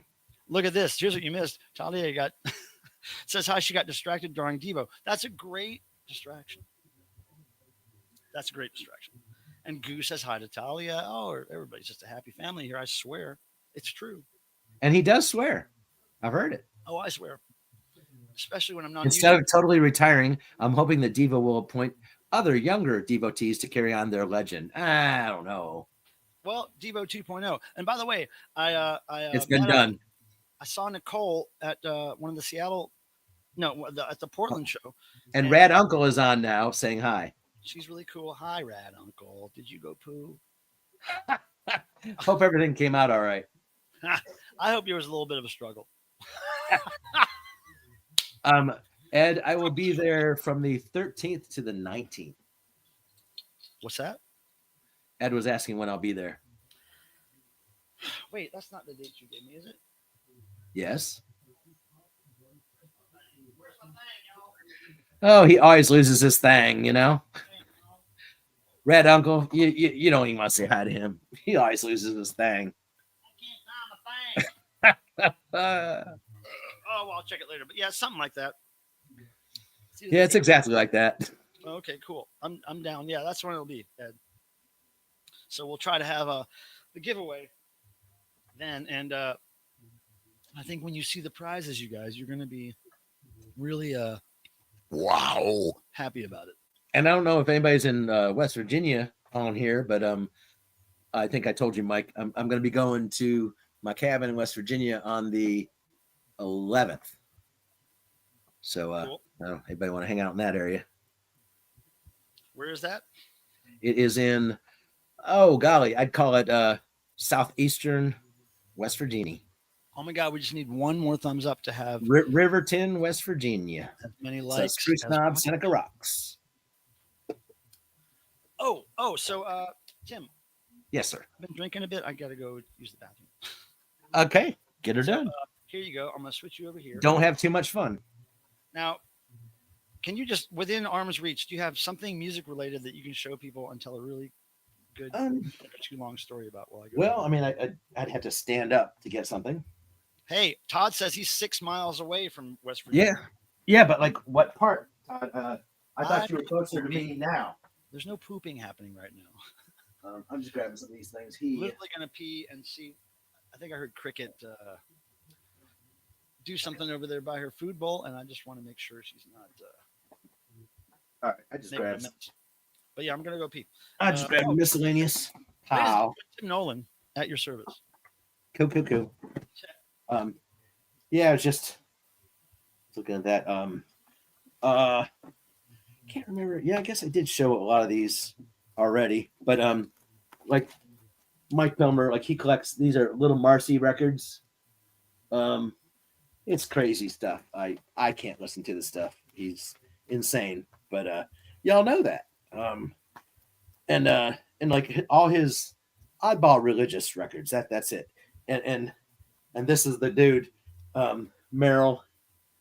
Like, look at that face. Like, that's after his face burnt off. And like he put his face on the records more so than before. And I think this was before it happened. See, that's not even his real face. It's before he got burned. And he's not showing his face, but he shows it after his burn. So that's just crazy shit, I think. But that was the only pile of records. Which Mero record did you show? Shoot, what's that? Which Mero record did you just show? I showed A Time for Us. Right on. In really nice shape. Like, look at that. Like it's really crisp, the cover. And actually this one is too. No. Happy again when he's really not happy again. That's my favorite. Yeah. And it's a gatefold, and it's like it's freaking perfect. And there's several different pressings of both those records. Yeah. Yep. And this will be coming down for Ed. And I got some other ones, Ed, that just oddball stuff. Some don't have covers, some do. Oh, and I showed them a little Marcy just to okay, I heard. Yeah, okay, remind them that you cut that stuff. Yeah. And I was trying to remember. I forgot last stream they wanted me to save that for them, and I couldn't remember who the hell it was. I don't know. I don't recall. I gotta figure, but yeah, you got this one coming to you. Oh, really? Is that different than the ones I have already? Yeah, remember it's. Oh yeah, because yours is mirrored, mine's white. Right. Oh, that's cool. I have 3 Duran Duran mirrors now, guys. Yeah, and then is my promo copy of Depeche. Right. And this is coming down for our. Ed, I might have doubles of it. Your ex neighbor. Oh, there we go. No, he's still my neighbor. And somewhere I got to find, because I have the 8-track of that as well. Yep. And that was his biggest hit. But the 8-track has the picture sleeve on it, like, and it's so cool. But I also, I bet you haven't seen this though. Have you ever seen any singles? No. See, That's great. Like I got to get all that stuff, and yeah, just a couple other things. My former neighbor, who I still call my neighbor Bradley Sovine, is directly related to Red Sovine, so we try to get him stuff when we can. And guys, at first, like he kind of like kept it, hush, and he didn't want any big deal, but Mike and I kept bringing him stuff, and he's really gotten into it now. We started asking Brad for his autograph because they were such Red Sovine fans. Yeah, and it's like, I'm sure he's like, when I found that double record set, greatest hits, it's like, what the heck? And he showed that to his dad, like he was excited. So yeah, that's pretty cool. Brad's dad, he's pretty cool. Oh yeah, he's a really good guy. All right, so what are the next concerts everybody's going to? I want to know right now. Mine is probably DEVO. No, I'll see something probably here locally in the next 2 weeks or something. But I don't know what yet. But DEVO is the next show I'm planning on going to. In the short interim, it's going to be a off-leash / detention show. Oh, wow. They're playing at the Grog Shop with 3 other bands. When's that? All punk bands. It is towards the end of this month, and then, and my happy day will be September 25th. I will be in Pittsburgh, Pennsylvania, with a certain Lee Victor and company, and we'll be checking out Maz. The end of the Smiths, Mr. Morrissey himself. Oh wow, okay, cool. Okay, Goosey and Aquabats. Max is probably devotional. What do you mean? But if that doesn't work, you got to go devotional. Fish. That's Bradley Sovine, the guy related to Red Sovine. That's his favorite band. Fish. Todd, you're going. Porch Rocker. Oh, cool. Right on. Oh my God, that's so awesome. I won't be here, but I've already checked the lineup. Clarkson. All right, William. We'll see you there, Bill. That'll be cool. I forget what date that is, but yeah, that'll be cool. And by the way, thanks for the likes. Now we've reached, we're still one away from matching how many people are watching, but that's really good. Pardon me. I'm really sorry about that. Charlotte. Bless you, my son. I'll see you there, Ron. I love Fish. I've been listening to them since I was. Oh yeah, well, I never got into much of jam bandy stuff, but I don't mind Fish because I've heard them playing at my friend Brad's house. Yeah, that's his favorite band. He showed me videos of them live, and I don't, just like them, but I can never remember what any of their stuff sounds Yes, they are, Todd. like. Oh, I'll send you the information. Ron, that's cool. I wish I could see that. Oh yeah. Is MHR playing? You know, I can't. They are. Actually, I haven't been sent the full band list yet, so only Nick Gisillo knows that information. No. Oh wait, okay. I think he was talking about Porch Rocker. Oh, okay, maybe. Okay, I thought we were devotional talking. Okay, yeah, but I don't know about devotional either. And yet, yes, they are playing Porch Rocker. Off Leash is Emma, not. Emma, thank you for coming. Zuna, Emma, thank you. We'll see you soon somewhere. Ron, devotional about Massive Hot Dog. At this moment, I don't think so. Wait, look. What does all this mean? Are you okay? Yeah, he was talking Porch Rocker. Huh? Yeah, like I said, Todd, I'll send you the list. Devotional. I'll have to hook you up with some people because I won't be there, but yeah, it's going to be a great time. It's one of the most amazing. I know there's other areas in this area, like East Cleveland. There's different areas that do the same thing, but what we're talking about, everybody, is it's probably, I don't know, 500 bands, like literally hundreds of bands, every genre you can imagine. And what they do is people volunteer their front porches to be the stage, and they shut down a portion of the main part of the city, and they have food trucks everywhere, drink stuff everywhere, and it's freaking awesome. You grab, buy a 12-pack and just walk around and you do your thing and just rock out. So if anybody's close to Akron at that time, I think it's the 16th, get down there because you will not regret it. I can't believe I've never been to one. Oh, I can't either, but you're always saying, oh no, I'm not going to come to Ohio unless it's for devotional. Yeah, that's the only time I go to Ohio. What year do they start? This is the 19th year, I want to say. Oh, wow. Something like that. Wow. So, okay. Okay. Wow. Man, how is it 25 years into the 2000s? That's weird. It's not weird. It's just wrong. How does 20 years ago still in the And what's up, Mike Jones? Oh, hey, buddy.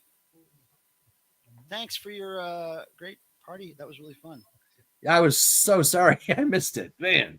And the pizza and all the food and the drinks, excellent. And that vintage vintage whiskey you let me try, that was really good too. Sold her butt. Got to do something with it. Howling and growling, Max says. And Todd says, get me some Ohio damage. Oh, yeah. You guys will be wallowing in that stuff. I mean, and you'll be in Akron. Whew. It's really soupy down there. Right on. Thank you, Mike. That was really cool. All those pinball machines. It was great. There was so much pinball culture in Seattle. Well, really, and it's part of our culture. But I mean, there was a lot. Like every bar had pinball games. There were lots of barcade type places. One guy, there was this guy that I know, who a DEVO fan, who took me out late night after everything was closed. He took me to a barcade that was shut down. It was after 2, and he had a key though because he was the guy that fixed all the machines. So he got us in, and we played all these games for an hour or so. Nice. At this place that was shut down. It was really cool. But yeah, there's a big culture there for that. I just kept noticing lots of pinball in lots of places. Like, I mean, Raleigh has a couple places, right? One true barcade, and then a couple of bars with a pinball machine or two. But man, Seattle, there was lots of it, man. I mean, we have a number of them. Like us as a group have only gone to Super Electric, but there are Ohio. Plenty of others. That's Cleveland, right? Proper Cleveland. Yeah. Yeah. And I don't know, it's like, and it's part of our culture, being the 80s people, it's like, yes, the video games as well, but only certain ones, like the early ones. Wait a second. I mean, I never pass up Centipede or Galaga or even Space Invaders. Oh, shit. 80s stuff. Turn this one on for the last 15 What's up? I just changed the banner for the last 15 minutes. I forgot the vinyl prize drawing, whatever, the VR participation. Oh, yeah. This Porch Rocker thing is in Akron. It's in Highland Square, which is one of the happening areas of Akron. And actually, our friend Silas is going to be having uh, I don't know, an album listening party at Square Records right there in Highland Square very soon as well. I think it might be that same weekend.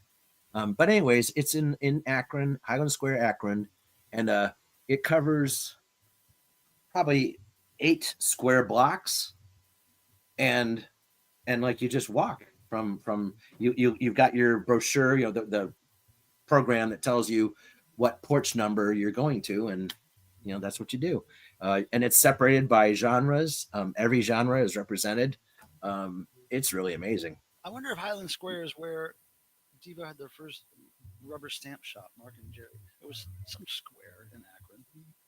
I mean, it might have been because it's right where they did things. The name. But speaking of Devo, Ron asked any chance of Devo pinball machine. I know there was a company that contacted us years ago about doing it, and I seem to remember that the idea they presented was just kind of a layout with just energy domes and whips and stuff thrown all over it. It was just, there was no real design, there was no plan to it. It was just a bunch of energy domes and Devo logos, and there was no storyline. So Jerry said, "Yeah, we'll do a pinball. I'll make a storyline, and we'll make it cool." And then the company lost interest. Like they were like, we don't want to slap a bunch of domes on. Yeah, they want it simple. Yeah. It's like, no. And yeah, no way is Devo going to sign off on simple. Todd said all their eras displayed kind of like their live show. They would tailor it kind of like a live show is. Todd said he just got Silas's album. Is that the one Sick Rick was talking about? Yes, it is. Yeah. I mean, if they could have a series of pinball machines, like 2 or 3 of them, then they could get really, like Jerry could do like basically the Devo movie in a pinball game, and then we could do the kind of the Devo rock band pinball game, or we could do the, But I mean, there's so much that could be incorporated, like the boogie in the playpen, like that could be part that flings your ball out or something. Or it's a like, machine that's all hardcore Devo related. Oh, all the noises and all the aesthetics, and the masks and the blue and can you imagine little tiny plastic Devo masks in the fucking game? I mean, yes, I can. But thing is, like the new ones, they're so electric. They're not mechanical. Mm-hmm. I hope if they ever do, I hope it's mechanical. Yeah, it's just one of those things that it should happen, but no, it should have already happened. If it happens, it won't happen for the right reasons or something. I mean, there's a lot of rock band and rock groups, singles, whatever, pinball machines. It's like, come on. Yeah, they needed to hit it hard in the 80s, I guess. I would love for that to happen. I would love for there to be a Devo slot machine, or those machines in Vegas, because there's all kinds of themed ones, right? And they're so like bright and garish and like rude, right? But Devo could really do a funny commentary on that whole scene with if they had a slot machine. It would be a dig. And that wouldn't excite me that much. But Goose said Weird Al has a pinball machine, of course. And Mike Jones says, "Oh my gosh, the Devo pinball could be amazing," and I totally agree. Well, I would have to have one. I know people in the pinball world that are deep into it, right? Who have connections to these companies that were, the big companies. And hopefully I'm going to meet with them in Texas when I'm down there for B-52s and see what the reality is of getting them to talk to Devo. So, well, that and our friends in Georgia, the pinball group. Walking you, babe. Hold on. Come here, Cricks. Here. She loves the elbow. Actually. Oh, Goo says Primus 2. Yeah, no, there's a ton of music acts, and like that's what I wanted to collect. I only have one music one, Kiss, but I love it, and I want more. She's rubbing on the microphone. Well, no matter, because it doesn't really work well. It's working okay now, right? Ron says, "Spin that wheel." Yes, it is working fine. Cricket up here. Cricket, come on. I just realized what time it is. I know. Check it out. It is almost. It's 11 till. I know. 10 till. We have to do noise again sometime. One of these streams, if we can get people up here. Actually, when you're here at the house, maybe we try to do noise at the end of the prize drawing stream, because at least there'll be 2 of us here, And people like, are there any of you that would be interested in participating like next week, next time? Not next week. I'll be there in 2 weeks. You're not gonna be here next week. What's that? You're not gonna be here. Oh, yeah, I mean, like, or next week too. We could do noise, but oh shit! Oh, correct. But yeah, the I just turned one of my monitors off. I'll be 13th. I think the 14th is Thursday, without looking. Jesus Christ. But anyways, yeah, like people, we're not sure. Do you guys want to do noise? Because we used to have a lot of people that liked it and a lot of people that didn't. But yeah, it hasn't happened in a long time. So I'm just curious. Man, And hey, Max says, hey, how did Jihad Jerry open up for Devo? Did he actually open up for DEVO? I didn't know that. I think so. I think he played a devotional. I don't know. I don't think that happened. But that, like, he didn't do the whole spiel. Well, who knows? I know he was a guest on the stage with DEVO once. I think he came out. Maybe he sang "Beautiful World." I can't remember. He did. Yeah. And Bill, Todd, let's remember this next week, and if we want it next week or the week after, but yeah, let's just kind of prepare because we used to have some good ones. And there is Miss Cricket. Cricker. Hey, girl. Hi. She is happy to have her daddy back. Time for Michael to give me lap time again today. Yeah, 2 weeks I'll be there, Todd. Yes, sir. Yes, sir. Now I'm down to and Throne Warmer says noise in the next week or two. I'm in also. Okay, well, this is great, guys. Show up next Thursday. We'll at least get a good practice run in before we do another one when Tim comes down. And Throne says sweet puss. That's Miss Cricket. She's an old lady, and her sister is too. Pardon me. Miss Meowser is here around here somewhere too. But and yeah, guys, it's like, gosh, remember? I mean, I used to use the different things on the cello, on the trumpet. It's like noise used to be fun. Let's get back to it. I don't think so, Breakfast King. I don't think so. I mean, because I think if I had anything, I would have sold it on eBay, unfortunately. But I'll keep my eyes open if you're looking for that stuff. Every now and then I see records, I think. I was going to say, I think I have some records. I might have some other stuff. How many do you own, Tim? I'm not sure what you mean, Max. Souls. I'm trying to hold on to one. Woo! Cricker bear. If we're talking pinball machines, I only have 2. If we're talking records, I only have about 200,000. So that's exactly I wish I was kidding. Yeah. Throne says I miss it, and I now have the cam set up figured out. I think I got 200,000 records, and each one is one. Boom, boom. I got 200,000 records and problems. Yeah, Max. If you're talking about pinball, I have the Kiss one and the 8-ball, and I used to bring those down. We used to have this party at the end of the year at Mike's place, and I would bring the pinball machines down, and it was a blast. We would have kind of just competitions and whatever, big old group. Good times. Yeah. And Cricket loves my Kiss machine.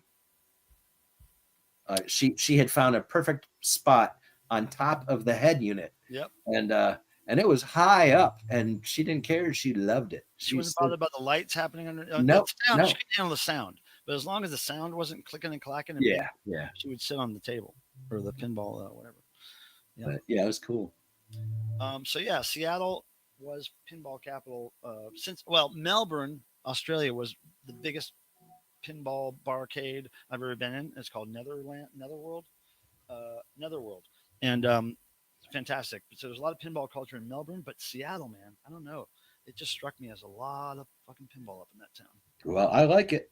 Yeah, it's great. Love me some pinball. Okay, now, so next week, maybe I'll have my July scrapbook video ready. I don't even know quite how much footage and photos I have that are relevant to that. So might take a little longer, but in any case, I'll be back here next Thursday. We're going to do some noise, I'm told, by some of you. So if Tim, you're going to be here, and we have Throne Warmer in there, and then all we need is one more person to make it happen. So And Goo says, "Bring back Poot Man." We can have more than one other person. I think I can have 9 people maybe or more on the screen at the same time. No. They made it. Excuse me. They made it more. See that ghost? There was a ghost that just grabbed him. Woo! Whoa! There's a ghost howling. So Ed's gonna. Whoa, Ed! Hell yeah! Come on now. So yeah. So noise next. So we got a whole screen tomorrow. I mean, next week.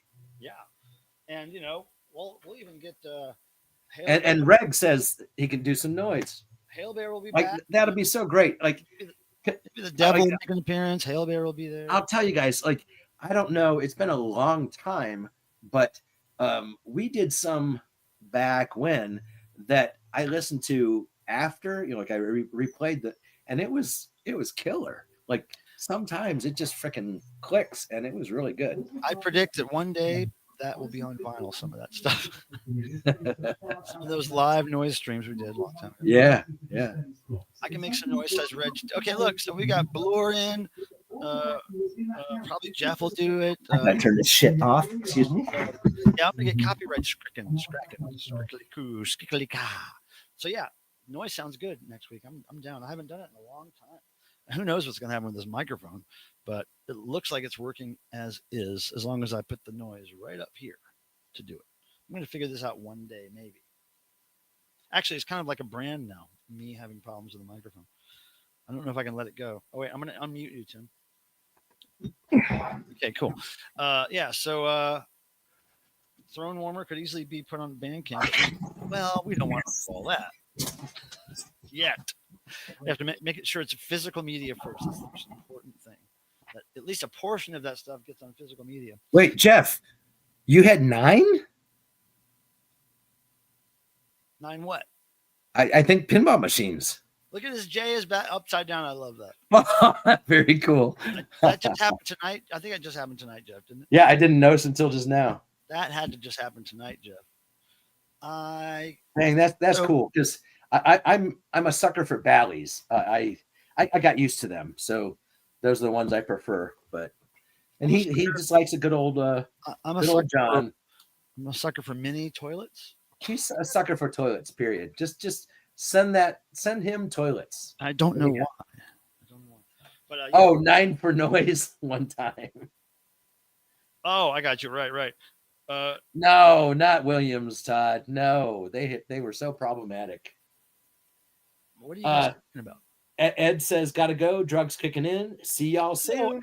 Ed, look, take care, Ed. We'll see you soon. Hope you're feeling better quick. Yeah, it's not the speaker record, man. It's the microphone. Yeah. It's the weird audio glitch I have. So we'll have to figure it out. So yeah, Comet Cyclone. What's that? Is that a pinball place? I think so. Yeah. No. I think it must be a Williams machine, but Williams. Oh, it's you know what? Cyclone. I think I've seen. That's a pinball company, is what you're saying. Williams is, yes. Okay, right. I just didn't know what it was referring to. I saw an interview with Paul Williams today. It was good. I remember Paul Williams. Yeah, he has a story to tell. Yeah, he's good. So anyway, let's do this. Want to meet at the Screwdriver after your show? Norman Maslov. Norman, I wish you could have been with us in Portland at the Star Bar, Norman. You would have really loved that. It was a great place. Went there, I think, 2 nights in a row. And there were other bars walking distance from that were really interesting. A lot of interesting people. But yeah, Norm, Mazy, a.k.a. It was great. Yeah. Thanks for your time. And Throne Warmer says, "Cyclone, hey, you with the face." What? What is that? I don't know what that refers to. But Norman Maslov, thanks again. And I was showing people your Beatles book earlier and your pinback buttons and all that shit. So, and Norman, I don't know if I'm sure he probably told you that Mark really appreciated it as well.